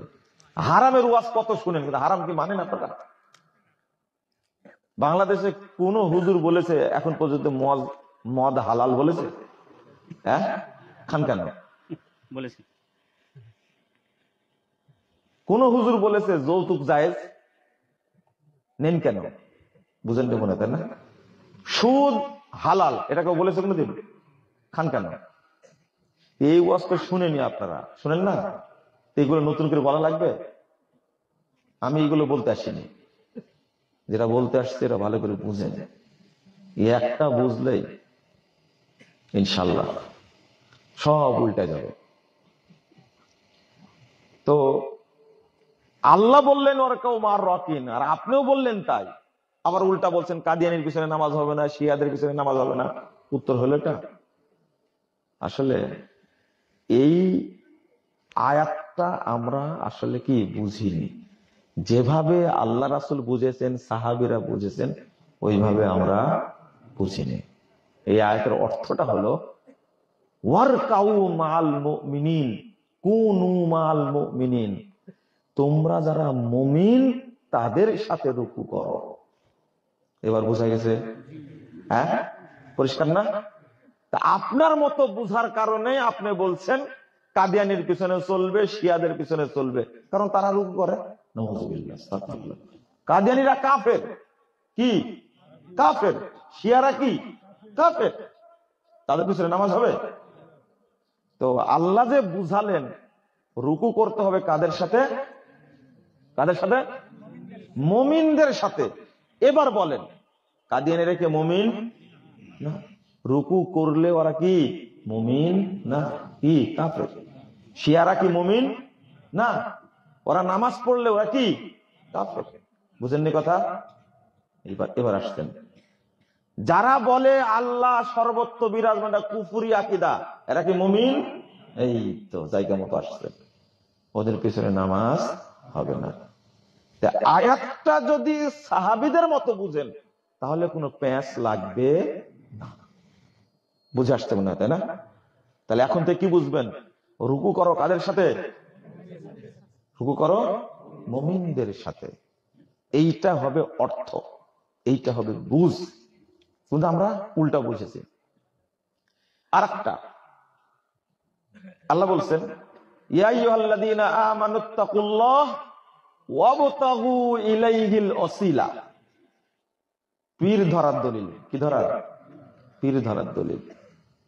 সব পীরের, পীর মানে তো শয়তান, পীর মানে কি শয়তান। বাংলাদেশে যারা পীর আছে এরা মানুষকে মুশরিক বানায়। কি বানায়? কেন যে শামসুদ্দিন উস্তাদের নাম আপনার পীর বসাইছিলেন এটা বুঝি না।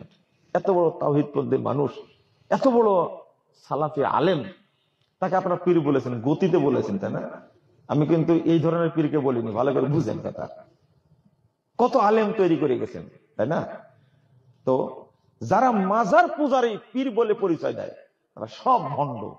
কি ভণ্ড? দেখেন ভণ্ডরা কোরআন আয়াতে দলিল দিয়েছে পীর পূজা করা, পীর ধরার। বলছে ওয়াবতাগু ইলাইহিল ওয়াসিলা, তোমরা পীর ধরো। কি ধরো? পীর ধরো। ওসিলা মানে কি করেছে? পীর। তাহলে কোরআনের আয়াতটা, আস্তাগফিরুল্লাহ আস্তাগফিরুল্লাহ আস্তাগফিরুল্লাহ নাউযুবিল্লাহ, কোরআনের আয়াতটা পড়ে তারা নিজের মতো বুঝে পীর মুরিদের দলিল নিয়ে নিল আয়াত থেকে। এটা ঠিক করেছে না বেঠিক করেছে? এটা হালাল না হারাম? হারাম। হারাম, শুধু হারাম, শুধু হারাম। যদি কোরআন হাদিসকে উল্টা বুঝে তাহলে সে কাফের হয়ে যাবে। কি হয়ে যাবে?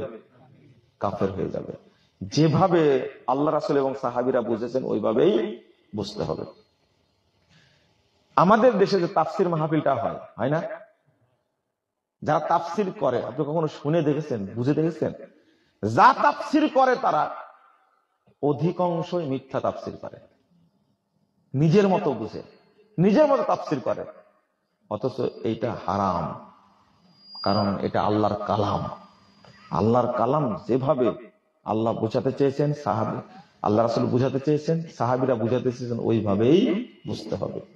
এই হারাম কাজটা করে এত মুফাসসিরের শর্তই বুঝে না, তাফসীর করে বেড়ায়। শর্তই বুঝে না, কি করে?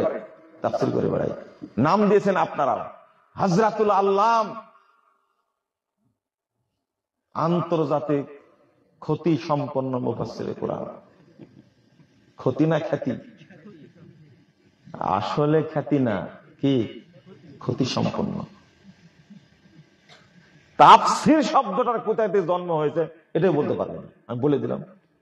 একজন মুফাসসিরকে বলবেন যে তাফসীর শব্দটা আজকে তাহাকিক করবেন আপনি, জান যদি পারে আমার কাছে, আমাকে বললেন যে পারছে, বলে দিলাম তাফসীর শব্দটা জন্ম কিভাবে হয়েছে বলেন তো দেখি। ও যদি পারে আমাকে একটু জানায়েন কোন হুজুর বলছে, রেকর্ডিং করে রাখবেন। সেই দিনে ছেলেদের বুখারী পড়াতে গিয়ে এই তাফসীর শব্দটা আসছে, ইমাম বুখারী নিয়ে আসছেন। তোদেরকেও জিজ্ঞেস করলাম যে তোমরা তো অনেক দূরে পড়ে বুখারী পড়ছো, কুল্লিয়া সানিতে পড়ছে, মানে শেষ বর্ষ পড়ছে বুখারী, বলো তো তাফসীরের জন্ম কোথায় থেকে? বুঝতে পারছেন কথা? আমি বলবো না, কিন্তু আজকে আমি বলবো না, ওই মুফাসসিরকে জিজ্ঞেস করবেন, তাফসীরের জন্মটা বলবেন আপনি আজকে। আর কোন তাফসীর শুনতে চাই না, দেখি পারে কিনা। ও কিসের আল্লামা মুফাসসিরে কোরআন, ক্ষতি সম্পন্ন খ্যাতি সম্পন্ন, দুইটাই বোঝা যাবে। এই আয়াতের তাফসীরটা করতে পারেনি, ওয়াবতাগু ইলাইহিল ওয়াসিলা, এই আয়াতের তাফসীর করে বলছে পীর ধরো। অথচ এর অর্থ হলো মুফাসসিরদের মধ্যে, সাহাবীদের মধ্যে কোনো ইখতিলাফ নাই এই শব্দটার। আই তাকাররাবু ইলাইহি বিল আমাল আস-সালিহা, তোমরা আল্লাহর নিকটবর্তী হও সৎ আমলের মাধ্যমে। বিমা ইউরদিহি, যে আমল করলে আল্লাহ সন্তুষ্ট হবেন, আল্লাহকে সন্তুষ্ট করা যাবে। কথা বুঝতে পারলেন? তাহলে পীর অর্থ হলো না সৎ আমল অর্থ হলো? আল্লাহর সন্তুষ্ট অর্জন করতে হলে কি দিয়া করতে হবে? সৎ আমল দ্বারা। আর আমরা অর্থটা করলাম কি? পীর ধরো, তাই না? অর্থ কি ঠিক হলো ভাই? কাদিয়ানীরা একটা শব্দের শুধু অর্থ চেঞ্জ করেছে। মা কানা মুহাম্মাদুন আবা আহাদিম মির রিজালিকুম ওয়ালাকিন রাসূলুল্লাহ ওয়া খাতামান নাবিয়্যিন। কাদিয়ানীরা বলেছে খাতামান নাবিয়্যিন মানে আংটিওয়ালা নবী। কি নবী? মুহাম্মদ নবী, তবে শেষ নবী না। বুঝতে পারছেন? মুহাম্মদ কি? নবী, কিন্তু কি না? শেষ নবী না। শুধু এতটুকু বলেছে। তাই কাদিয়ানীরা মুসলিম না কাফের? কাফের। সন্দেহ আছে? সন্দেহ না। শুধু একটা শব্দ বাঁকা করে বুঝেছে, তাই তারা কাফের। আর কোরআন পড়তে যে আপনি কত শব্দের, কত আয়াতের বাঁকা ভুল অর্থ করছেন, আপনার কয়টা সার্টিফিকেট হবে কাফের হয় বলেন দেখি? ওদেরকে সার্টিফিকেট কয়টা দিচ্ছেন? একটা। ও বলেছে মোহাম্মদ শেষ নবী না, নবী তবে আংটিওয়ালা নবী, শেষ নবী না। শুধু এতটুকু বলার কারণে আপনার সার্টিফিকেট দিয়েছেন কাদিয়ানীদেরকে, এরা কি? কাফের। কিন্তু আপনি কত আয়াতের যে ভুল ব্যাখ্যা করছেন, আপনাকে যদি আমি হিসাব দিই তাহলে আপনার সার্টিফিকেট অনেকগুলো হবে, অনেকগুলো হবে। আস্তাগফিরুল্লাহ, আস্তাগফিরুল্লাহ, কোনদিন না। যেমন সূরাতুল আসর আছে একটা সূরা, কয়টা আয়াত? 3টা আয়াত, তাই না? আসরটা এত দারুণ এবং চমৎকার একটা সূরা। মনে করেন অনেকবার তাফসীর শুনেছেন, শুনেননি? শুনেছেন? আচ্ছা, শুনেছেন, সূরা আসরের তাফসীর শুনেছেন। তো আপনারা একজন আর একজনের সাথে দেখা হলে কোনদিন সূরা আসর পড়া বা পর্যালোচনা করা, মনে করা করেছেন জীবনে? হ্যাঁ। অথচ প্রথম আমলটা দরকার ছিল সূরা আসর স্মরণ করে দেওয়া। এই সূরা আসরের শিক্ষাটা ভুলে যাননি তো? মনে রাখেন, সাহাবীরা করতেন কি, সাক্ষাৎ হলেই প্রথমে পড়তেন ওয়াল আসর ইন্নাল ইনসানা লাফি খুসর ইল্লাল্লাযীনা আমানু ওয়া আমিলুস সলিহাত ওয়া তাওয়াসাউ বিল হক ওয়া তাওয়াসাউ বিস সবর। এটা পড়তেন, দেখা হলেই পড়তেন, তারা গুরুত্ব বুঝতেন। ইমাম শাফি রাহিমাহুল্লাহ বলেছেন ইন্নাহা সূরাতুন, এমন একটা সূরা লাউ লাম ইউনজাল, যদি নাজিল করা হতো না হতো লিন্নাস, মানুষের জন্য যদি এইটা ছাড়া অন্য কোন সূরা নাজিল করা না হতো লাকাফাতহুম, তাহলে এই একটা সূরাই তার জন্য যথেষ্ট হতো, পুরো জাতির জন্য। মোট সূরা কয়টা? 114টা। ইমাম শাফি রাহিমাহুল্লাহ বলছেন লাউ তাদাব্বারান নাস হাদিহি সূরা, মানুষরা যদি এই সূরাটা বুঝতো, উপলব্ধি করত, লা ওয়াসাআতহুম, তাহলে এই সূরাই তাদের জন্য যথেষ্ট হয়ে যেত। কেন যথেষ্ট হতো এই সূরাটা? সারা জীবন শুনলেন এর তাফসীর, কিন্তু কোনদিন বলেছে ইল্লাল্লাযীনা আমানু, এর অর্থটা কি বলেছে? ইল্লাল্লাযীনা আমানু, শুধু একটা শব্দ আমানু শব্দটা যদি বিশ্লেষণ করি আমরা, বেশি না, শুধু এটা ইল্লাল্লাযীনা আমানু। এমনি অর্থ তো জানেন, মহাকালের শপথ, নিশ্চয় মানুষ মাত্রই কি ক্ষতিগ্রস্ত, ইন্নাল ইনসানা লাফি খুসর, মানুষ মানে ক্ষতিগ্রস্ত। তবে কারা ক্ষতিগ্রস্ত না? যারা ঈমান এনেছে এবং আমলে সলে করেছে, ওয়া তাওয়াসাউ বিল হক, আর যারা হকের দাওয়াত দিয়েছে, ওয়া তাওয়াসাউ বিস সবর, এবং পরস্পরে কি সবুর করেছে। চারটা বলেন তো কি কি? এক নম্বর কি? ঈমান। দুই নম্বর কি? আমলে সলে। তিন নম্বরটা কি? দাওয়াত। চার নম্বরটা কি? সবর। কয়টা হলো তাহলে? চারটা। তো এই চারটা জিনিস আমাদের মানতে হবে। আমি বলেছি আমানু দ্বারা কি বুঝাতে চাইলেন আল্লাহ রাব্বুল আলামিন? আল ঈমান মানে হলো আল ইলম। কি? ইলম। কি হলো? আল্লাহ বলছেন ফাআলাম আন্নাহু লা ইলাহা ইল্লাল্লাহ। কি? আল্লাহ বলছেন তোমরা জানো আল্লাহ ছাড়া কোনো কি নাই। আল্লাহ ছাড়া, বলেন অর্থ কি? আল্লাহ ছাড়া সত্য কোনো মাবুদ নাই। আমি যদি শুধু এই অর্থটা করি, ঈমান শব্দের অর্থ হলো ফাআলাম আন্নাহু লা ইলাহা ইল্লাল্লাহ। তো যদি বাংলাদেশের মানুষকে, যারা এই যাবৎ তাফসীর শুনে আসছে, তাদেরকে যদি বলি যে লা ইলাহা ইল্লাল্লাহর অর্থ কি, তাহলে সে এই অর্থটাও সঠিকভাবে করতে পারবে না, সম্ভব না। সবাই বলবে আল্লাহ ছাড়া কোনো মাবুদ নাই, তাই বলবে না? আল্লাহ ছাড়া কোনো মাবুদ নাই। অর্থটা কি ঠিক হলো? অর্থটা ভুল হলো। এখানে বলতে হবে আল্লাহ ছাড়া সত্য কোনো মাবুদ নাই। একজন ব্যক্তি তাফসীর করছে, 2 ঘন্টা যাবত তাফসীর করলো, কিন্তু আশ্চর্য হবেন আচ্ছা, এত কথা বলছে কেন? 2 ঘন্টা যাবত তাফসীর করলো। হতবাক হবেন যে ওখান থেকে যে কিছু মানুষ শিখবে, এই শিখার কোন জিনিস তার মধ্যে ছিল না। ওই বিভিন্ন জায়গার ঘটনা, বিভিন্ন কাহিনী, সত্য মিথ্যা দিয়ে আলোচনা করলো এবং আমার সামনে। পরে আমি বললাম যে আপনি বলেন তো, আপনার আলোচনায় আজকে যারা এসেছিল তারা কি পেল বলেন তো? তখন বলছেন যে 2 ঘন্টা কথা বললো, কিছুই পাইনি। না না, তারা কি পাইল সেটা বলছি না, আপনাকে জিজ্ঞেস করেছি যে আপনি বলেন তো আপনি কি দিলেন, তারা কি শিখে গেল? বুঝেন না? আমি তো কয়টা জিনিস বললাম? 4টা। আর ঈমান মানে কি এখানে আসলো বলেন তো? ঈমান মানে কি? বললাম ইলম। ঈমান মানে কি বললাম? ইলম। দলিল কি? ফাআল্লাম আন্নাহু লা ইলাহা ইল্লাল্লাহ।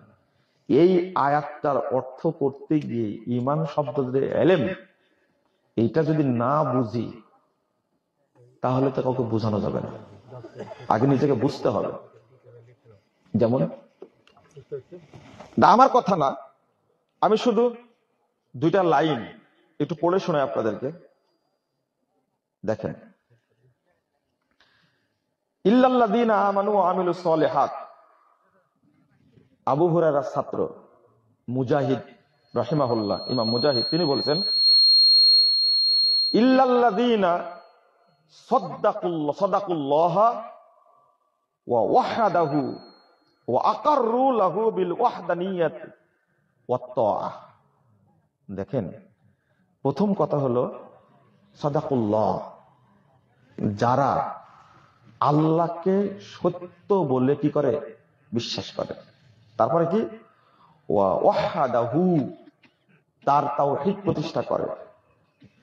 ওয়া আকাররু লাহু বিল ওয়াহদানিয়াতিহি ওয়াত তাআহ। শুধু এতটুকু।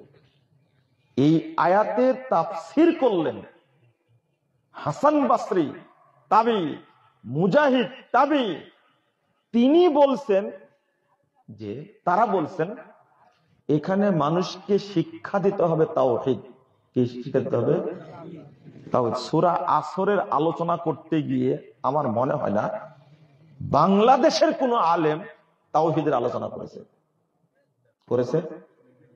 করেন।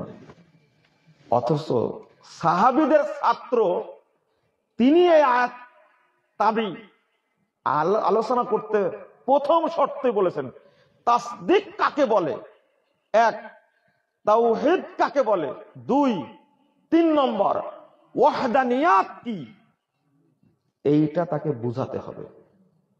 তো যদি ইল্লাল্লাযীনা আমানু এইটা পড়ে তাওহীদের আলোচনা যদি কেউ না করে, তাহলে আর যতই আলোচনা করুক সেটা কি পূর্ণাঙ্গ আলোচনা হবে? এটাই আল্লাহ বলেছেন ওয়াহসানা তাফসীরা, আমি যেমন ওহী নাজিল করেছি তেমনি তার উত্তম তাফসীরও বলে দিয়েছি। কোরআন যদি, হাদিস যদি সাহাবীদের মতো বুঝেন তো জান্নাত, আর যদি না বুঝেন তাহলে কি? জাহান্নাম। আল্লাহ বলছেন ফাইন আমানু বিমিসলি মা আমানতুম বি ফাকাদ ইহতাদাও। তোমরা যেভাবে ঈমান এনেছো, আল্লাহ বলছেন সাহাবীদেরকে, আল্লাহ রাসূলকে বলছেন তোমরা যেভাবে ঈমান এনেছো এইভাবেই যদি অন্যরাও ঈমান আনে, তোমরা যেভাবে কোরআন হাদিস বুঝেছো অন্যরাও যদি এইভাবে বুঝে, তোমরা যেভাবে কোরআন হাদিস মেনে চলছো এইভাবে যদি অন্যরাও মানে, তারাও হেদায়েত পাবে। তাহলে সাহাবীদের মতো বোঝা শর্ত হেদায়েত পাওয়ার জন্য। কি জন্য? হেদায়েত পাওয়ার জন্য। আমরা এখনো হেদায়েত পাইনি। আমরা তো সাহাবীদের বুঝ নেইনি। 1066 নম্বর হাদিস সহিহ মুসলিম এসেছে। দেখেন, আলী রাদিয়াল্লাহু আনহুকে কাফের বলেছিল একটা আয়াত দিয়ে, ইনিল হুকমু ইল্লা লিল্লাহ। শুনেন, বলছে এই আয়াত পড়ে বলছে আলী কাফের। আলী কি বলেন তো? আলীর পরিচয় কি? আলী রাদিয়াল্লাহু আনহু চতুর্থ খলিফা না, জান্নাতি সাহাবী না, হাসান হোসেনের বাপ, ফাতেমার স্বামী, ঠিক আছে তো? এইরকম একজন মানুষকে আয়াত পড়ে কাফের বলে দিল। তখন আলী রাদিয়াল্লাহু আনহু শুনে বলছেন, কালিমাতু হাক্কিন উরিদা বিহা বাতিল। তারা আয়াতটা হক বলেছে, কিন্তু আয়াতটার অর্থ নিয়েছে বাতিল। কথা কি বুঝতে পারলেন? এই ধরনের আলোচনা যদি সবাই করতো তাহলে আমাদের জন্য সহজ হতো, তাই না? কিন্তু কেউ করতে চায় না, কিন্তু কাউকে তো করা উচিত, তাই না? আপনারা যদি একজনও বুঝেন তবুও তো আলহামদুলিল্লাহ, আবার করব, আবার বুঝবেন ইনশাল্লাহ, একসময় বুঝবেন যে আমি কি বুঝাতে চাচ্ছি। তো বলছেন আলী রাদিয়াল্লাহু আনহু, তাহলে আজকের কথা না, কালিমাতু হাক্কিন উরিদা বিহা বাতিল। তারা আয়াতটা ঠিক বলেছে কিন্তু অর্থ নিয়েছে বাতিল। কথা পাওয়া গেল সহিহ মুসলিমের হাদিস। এবার আল্লাহ রাসূলের কথা উল্লেখ করে বলেছেন, ইয়াকুলুনাল হাক্কা বিআলসিনাতিহিম ওয়ালা ইয়াজুজু হাযা মিনহুম। যাদের মানহাজ ভালো না, আকীদা ভালো না, তারা মুখ দিয়ে কোরআন হাদিস বলে, হকটাই বলে, কিন্তু তাদের কাছ থেকে এটা গ্রহণ করা যাবে না। কেন গ্রহণ করা যাবে না? মনে করেন একজন ব্যক্তি খুব কোরআন হাদিস দিয়ে আলোচনা করছেন। আমার এক ছাত্র বলছে যে একজন বক্তা কোরআন হাদিস দিয়ে আলোচনা করে। কথা কি বুঝতে পারছেন? কোরআন হাদিস দিয়ে কি করে? তো আমি বললাম যে কে? হানাফি বক্তা, দেওবন্দি বক্তা। দেওবন্দি বক্তা কোরআন হাদিস দিয়ে আলোচনা করে, তুমি বুঝেছো তাহলে? তো বলছে হ্যাঁ ভালো লাগে। শোনেন শোনেন, ভালো লাগে। কি নাম হলো? আরিফ বিন হাবিব। কি নাম হলো? আরিফ বিন হাবিব সাহেব নাকি আলোচনা করে।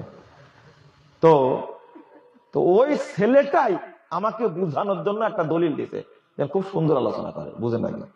আমার এক ভক্তের কথা বলছি। তো যে বক্তব্যের অংশটুকু আমাকে দিয়েছে শুনেন, হাদিস পড়ছে, মান সাল্লাল বারদাইন দাখালাল জান্নাহ। যে ব্যক্তি আসর এবং ফজর পড়বে সে ব্যক্তি জান্নাতে যাবে। মানে আসর ঠান্ডা করে পড়বে। ব্যাখ্যা দিচ্ছে কি জানেন? হাদিস কিন্তু বুখারী হাদিস, কি 556 নম্বর হাদিস সম্ভবত। তো ব্যাখ্যা দিচ্ছে, এই জন্যই আমরা বলি যে আসরের সালাত দেরি করে পড়তে হবে, কারণ ঠান্ডা করে পড়ার কথা বলছে। বুঝেন না মনে কথা, তাই না? বারদাইন। আর কিছু ভাই আছে আসরের নামাজ আগেই পড়তে চায়। তাহলে হাদিসটা পড়ে যে কথাটা বললো এটা হালাল না হারাম হলো? বুঝেন না কথা? আমরা আসরের সালাত আগে আগে পড়ি না, হাদিস পড়ে সে অর্থটা করছে যে এই জন্য আমরা আসর সালাত দেরি করে পড়ি। কিন্তু দেশের কিছু মানুষ আছে ওরা সালাত আগেই পড়ে নেয়। খোঁচাটা কোন জায়গায় মারেছে দেখছে নাকি? আচ্ছা, আসর না ঠান্ডা হলে সূর্য ডুবতে যায়, তাই না?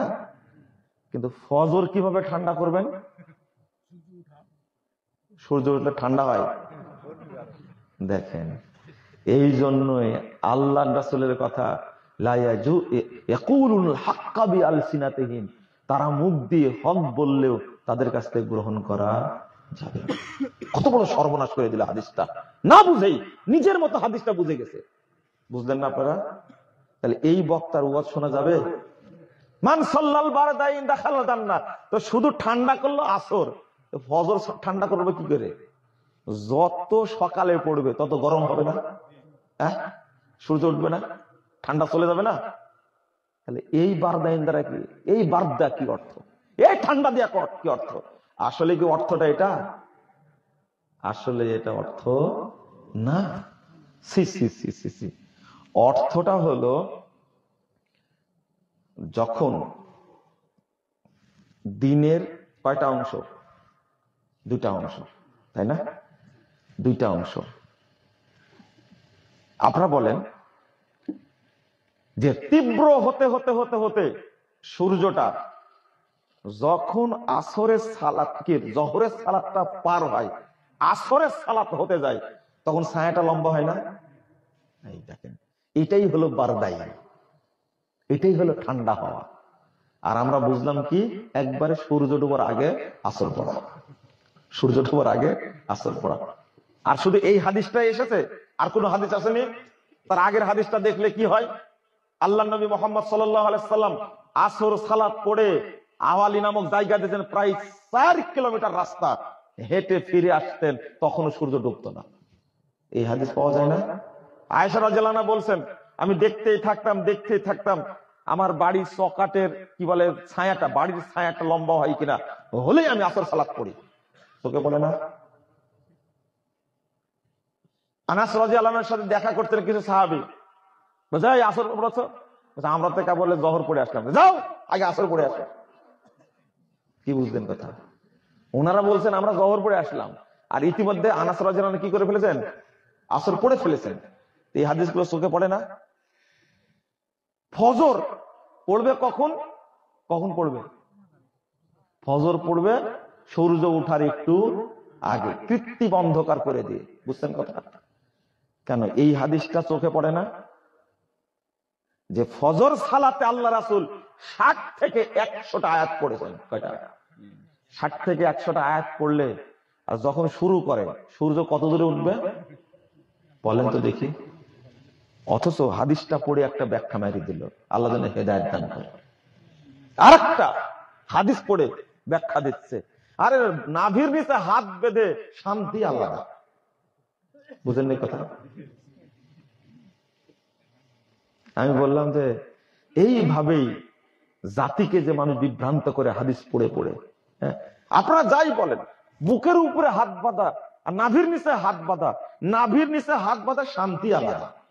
এটা যদি বুঝতেন তাহলে বিতর্ক থাকতো না, সবাই নাভির নিচে হাত বাঁধতেন। দেখছেন কথাটা বলছে কি করে? অথচ আপনারা ভাষাটা কি বলেন, তার কথাই যদি ধরেন আপনারা, আরে তোমার কথাটা শুনে বুকটা ঠান্ডা হয়ে গেল। হাত কি রেজার টাঙ্গির উপরে যায় না উপরে যায়? বুঝেননি কথা মনে হয়?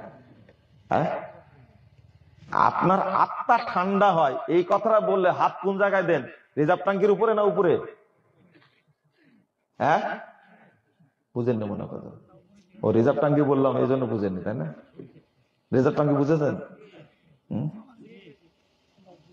হাই হাই হাই হাই, এরা যে হাদিস মানবে না এই জন্য যে কতই কৌশল করে, আজ এর বক্তব্য শোনা যাবে এদের কত কৌশল করে। আল্লাহর নবীর বক্তব্যই চূড়ান্ত, আপনি যতই ব্যাখ্যা দেন না কেন, একজন মানহাজভ্রষ্ট বেদাতি আলেম যতই কোরআন হাদিস বলুক ওর কথা শোনা যাবে না। আরে কোরআন তেলাওয়াত শোনা যাবে না, মোহাম্মদ বিন সিরিন বলছেন ওদের কোরআন তেলাওয়াত শোনা যাবে না, ওদের মজলিসে যাওয়াই যাবে না। আর আপনি আমাকে বুঝাতে আসছেন কি যেন বলতে লাগছিলাম, হাত বাঁধার ব্যাপারে, তাই না? হাত বাঁধার ব্যাপারে একজন বলছে হাদিসটা মানবে না, তাই বলছে। আচ্ছা, বুকের উপরে বলতে তো মাথার উপরে হতে পারে, বুঝেননি কথা? হাদিস আসছে কি তাহাতালা সদরিহি, আল্লাহ রাসূল বুকের উপরে হাত বাঁধতেন। তখন ও পট করে বলছে, দেখেন পট করে বলছে যে বুকের উপরে বলতে মাথার উপরে তো হতে পারে। তো আমি বললাম যে প্যাঁচটা তুমি বাদালে এতক্ষণ ভালোই বলছিলাম, কিন্তু প্যাঁচটা এত বড় বেয়াদব তুমি। আচ্ছা, নাভির নিচে বলতে হাঁটুর নিচে তো হতে পারে, বুঝেননি কথা? তোমার শরম লজ্জা না? তুমি এভাবে বললে কেন? নাভির নিচ বলতে পায়ের নিচে হয় না? হ্যাঁ, ওদের মাথার উপরে, তাও তো মাথার উপরে বলেছে, পায়ের নিচে তারা হয়নি। দেখেন এদের বাস্তব ব্যাখ্যা। আমি সালাত পড়ে বের হচ্ছে, বেয়াদব কাকে বলে? আলোচনায় আসছিল পায়ের সাথে পা মিলে সালাত আদায় করা, না হলে কি থাকে? শয়তান দ্বারা থাকে। তা আমাকে ধরে বলছে, আচ্ছা শুনেন শুনেন শুনেন, তা আপনি বললেন যে পায়ের ফাঁকে শয়তান থাকে, তো দুই পায়ের মাঝে এত ফাঁক থাকে, এখানে শয়তান থাকে না? বুঝেন না মনে কথা? প্রত্যেক দুইজনের পায়ের ফাঁক থাকে না, এত ফাঁক থাকে, এখানে শয়তান থাকে না? হাদিসটা মানার জন্য প্রশ্ন করেছে না বদমাইশের জন্য করেছে? অথচ হাদিস আসছে দুইজনের পায়ের মাঝখানে কি রাখা? ফাঁক বন্ধ করে, তাই না? আমি হাদিস বলেছি এটা। আর ও আমাকে আটকানোর জন্য বলছে কি 2 পায়ের মাঝখানের ফাঁক। এত বড় ফাঁকটা এখানে শয়তান দাঁড়ায় না।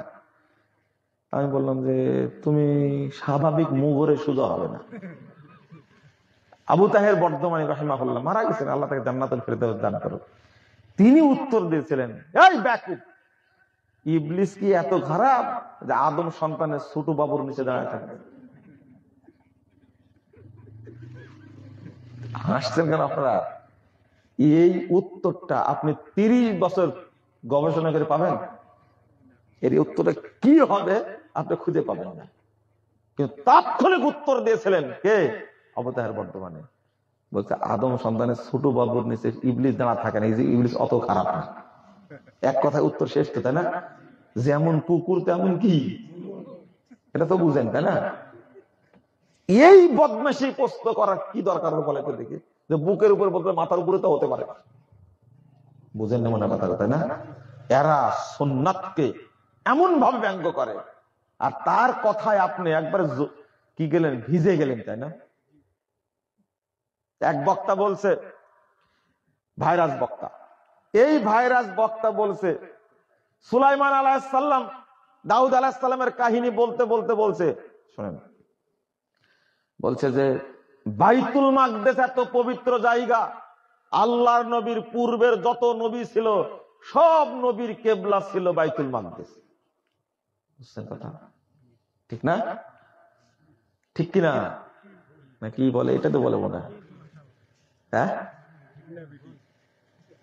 ঠিক কিনা? এটা এটা আমি অনেকদিন থেকে চেষ্টা করছি কিন্তু হচ্ছে না, এটা বুঝতে পারছেন না? আচ্ছা, বক্তাই যদি জিজ্ঞেস করে মানুষকে, মূর্খ মানুষকে ঠিক কিনা, বুঝেন না কথা? যদি ঠিক কিনা ওরা জানে তোমাকে নিয়ে আসতো 3 লাখ টাকা দিয়ে। বুঝেন না?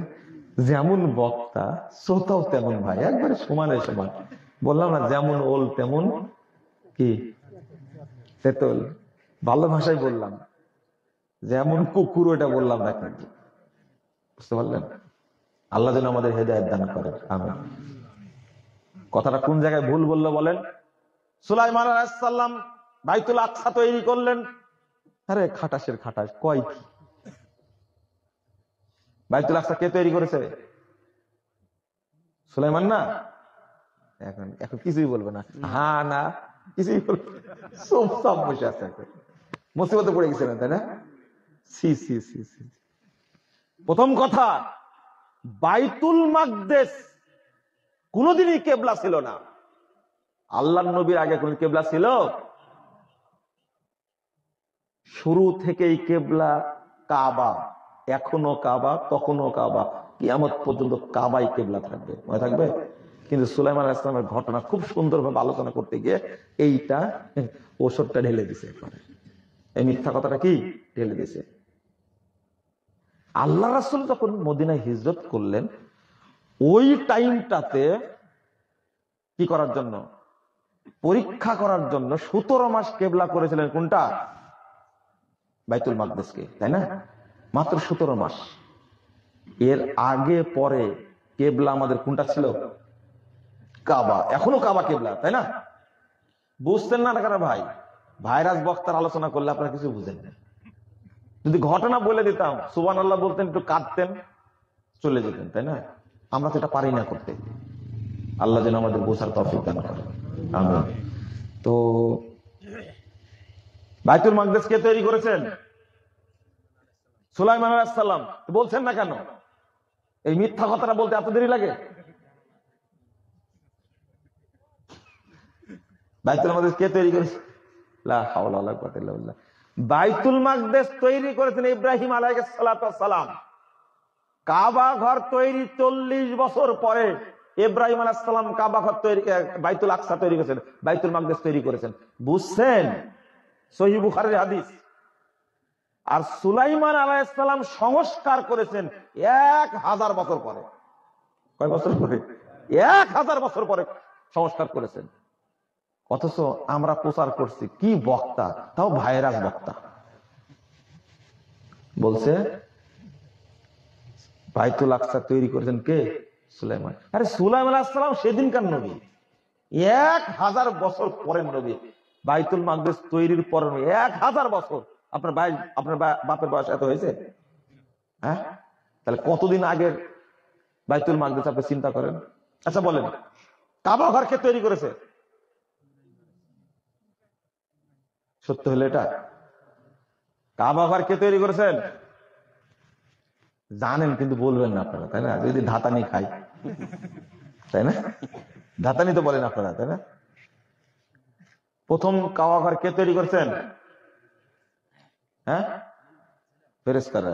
রাস্তায় করে বলছে, ফিস ফিস করে বলতেছে না।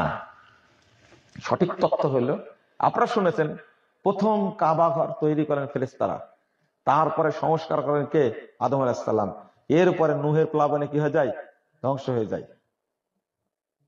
এইগুলো কথার কোনো ভিত্তি নাই। আমি বলছি কথাটা। সর্বশ্রেষ্ঠ ইতিহাসবিদ ইমাম ইবনে কাসির রাহিমাহুল্লাহ বলছেন, ইব্রাহিম আলাইহিস সালামের পূর্বে কাবার কোনো অস্তিত্ব ছিল না। প্রথম ইবাদতের ঘর তৈরি করেন ইব্রাহিম আলাইহিস সালাম। কথা বোঝা গেছে? প্রথম তিনি তৈরি করেছেন, এটাই তার ক্রেডিট। শেখ আলবানী বলছেন, ইবনে কাসিরের কথা তুলে ধরে আল বিদায়া ওয়ান নিহায়ার মধ্যে আলোচনা করে ওই কথাটা তুলে ধরেছেন আলবানী। তিনি বলছেন, ইব্রাহিম আলাইহিস সালামের পূর্বে কাবা ঘরের অস্তিত্ব ছিল না। প্রথম কাবা ঘর তৈরি করেছেন ইব্রাহিম আলাইহিস সালাম। এবার বোঝা গেছে? অতএব ভাইরাস বক্তার আলোচনা বেশি বেশি শোনা যাবে? যাবে না? এক বক্তা বলছে, বলেন তো, আপনারা বলেন তো, দাজ্জাল কোথায় থেকে বের হবে? বলেন। জেরুজালেম। এই তো, আসতে বলছেন কেন? জোরে বলেন। দাজ্জাল কোথা থেকে বের হবে? জেরুজালেম থেকে। বলেন নাউজুবিল্লাহ। দেখেন ভাইরাস বক্তার পাওয়ার কত। এই গুসাডাঙ্গা না কি বললে, গোসাইডাঙ্গা পর্যন্ত তথ্য চলে এসেছে দাজ্জাল বের হবে জেরুজালেম থেকে। নাউজুবিল্লাহ, আস্তাগফিরুল্লাহ, আস্তাগফিরুল্লাহ। দুধ দিয়ে গোসল করবেন কালকে। কি দিয়ে? এই ভাইরাস বক্তার আলোচনা শুনলে দুধ দিয়ে গোসল করা লাগবে আপনাকে। সাবধান, সাবধান। দাজ্জাল বের হবে, এটা ঠিক, ঠিক না? অথচ নবী মুহাম্মদ সাল্লাল্লাহু আলাইহি ওয়াসাল্লাম বলেছেন, ইয়াখরুজুদ দাজ্জাল মিনাল ক্বরিয়াতি ইয়াহুদ মিন আসবাহান ওয়া মাহু ৭০,০০০ মিনাল ইয়াহুদ। আল্লাহ রাসূল বলেন, ১৩,৩৪৩ নম্বর হাদিস, মুসনাদে আহমদের মধ্যে এসেছে যে দাজ্জাল বের হবে আসবাহান শহরের ইয়াহুদি নামক গ্রাম থেকে। তার সাথে ৭০,০০০ ইহুদি থাকবে।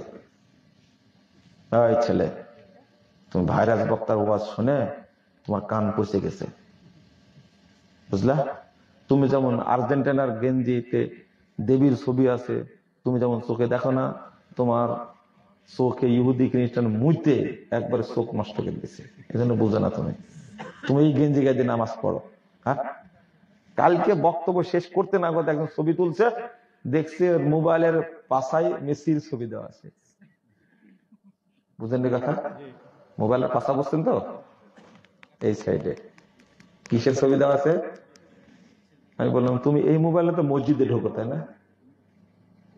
এই একটা অপবিত্র জানোয়ার রে ভাই।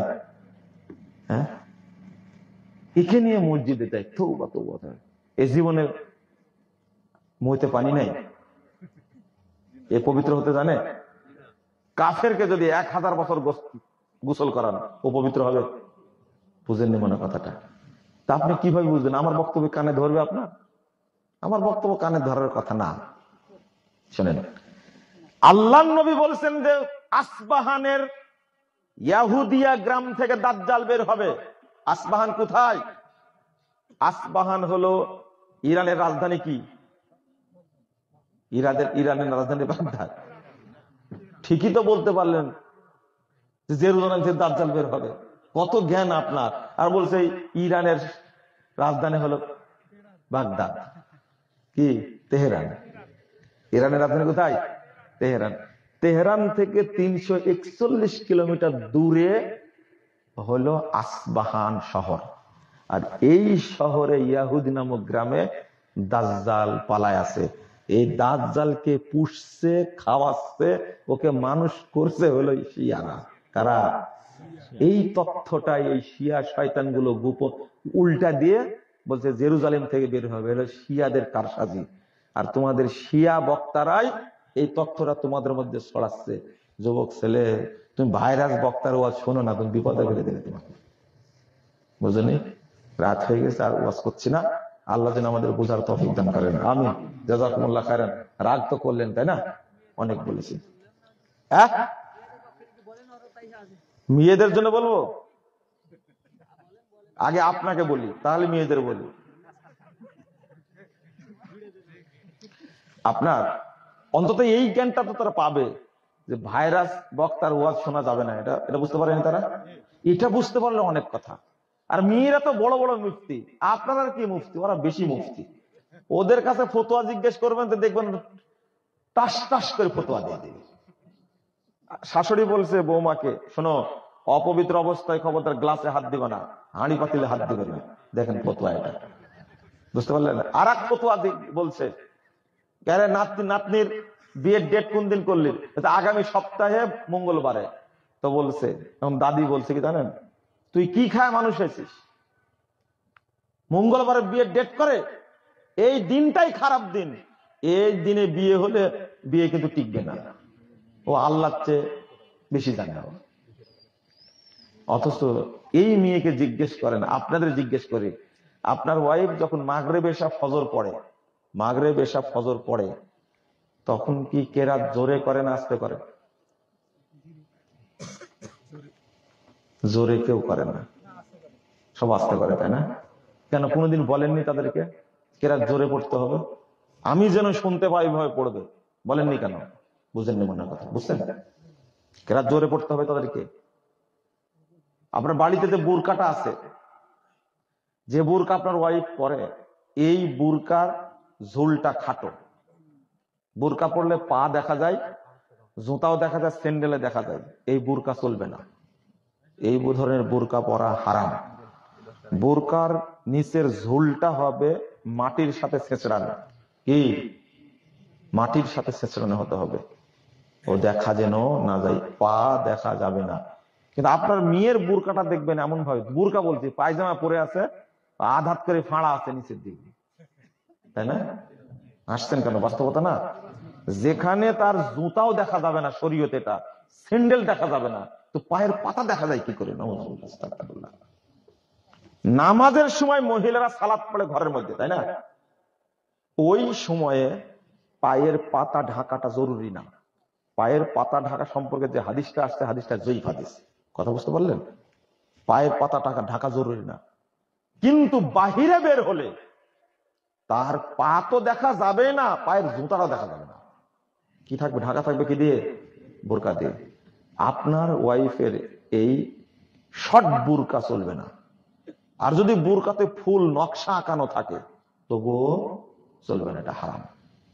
এই বুরকা বাদ দিয়ে একবারে সাদামাটা বুরকা, যেটা ঝুল সম্পূর্ণ বুরকা বানাবেন। এটা আজকে বলে দিলাম। আজকে কয়েকজন মেয়েকে দেখলাম গাড়ি নিয়ে যখন যাচ্ছিলাম, বুরকা আছে কিন্তু সবারই আঘাত করে, আর অনেকের বুরকা নাই। কয়েকজন আছে বুরকা, যাদের সাথে দেখা হলো গাড়ি থেকে দেখলাম, যেটা তাদের অধিকাংশই বুরকা ছাড়া। যাদের বুরকা আছে তার এবার মুখ খোলা আছে, এক, আবার নিচের দিকে কি দেখা যাচ্ছে। আর ফ্যাশন বুরকা তো পড়া আরো হারাম আছে। এমন বুরকা আপনার স্ত্রী কেন দিলেন? আপনার স্ত্রী গ্রাম দিয়ে হেঁটে যাচ্ছে, গ্রামে যত লম্পট শ্রেণীর লোক আছে সব টাকা থেকে আপনার ওয়াইফের দিকে এই বুরকা পরা কি যায়? নাউযুবিল্লাহ, আস্তাগফিরুল্লাহ। এইটা অন্তত ঠিক করেন। মেয়েদেরকে শুধু এতটুকু বললাম যে বুরকার বিষয়টা ঠিক করেন, ইনশাআল্লাহ আপনারা আস্তে আস্তে ঠিক হবেন আশা করি। আল্লাহ যেন আমাদের কবুল করে, আমিন। বারাকাল্লাহু ফিকুম ওয়া জাযাকুমুল্লাহ খাইরান। দোয়া পড়েন এবার। সুবহানাকা আল্লাহুম্মা ওয়া বিহামদিকা আশহাদু আল্লা ইলাহা ইল্লা আনতা আস্তাগফিরুকা ওয়া আতুবু ইলাইকা। ওয়াসসালামু আলাইকুম ওয়া রাহমাতুল্লাহি ওয়া বারাকাতুহু।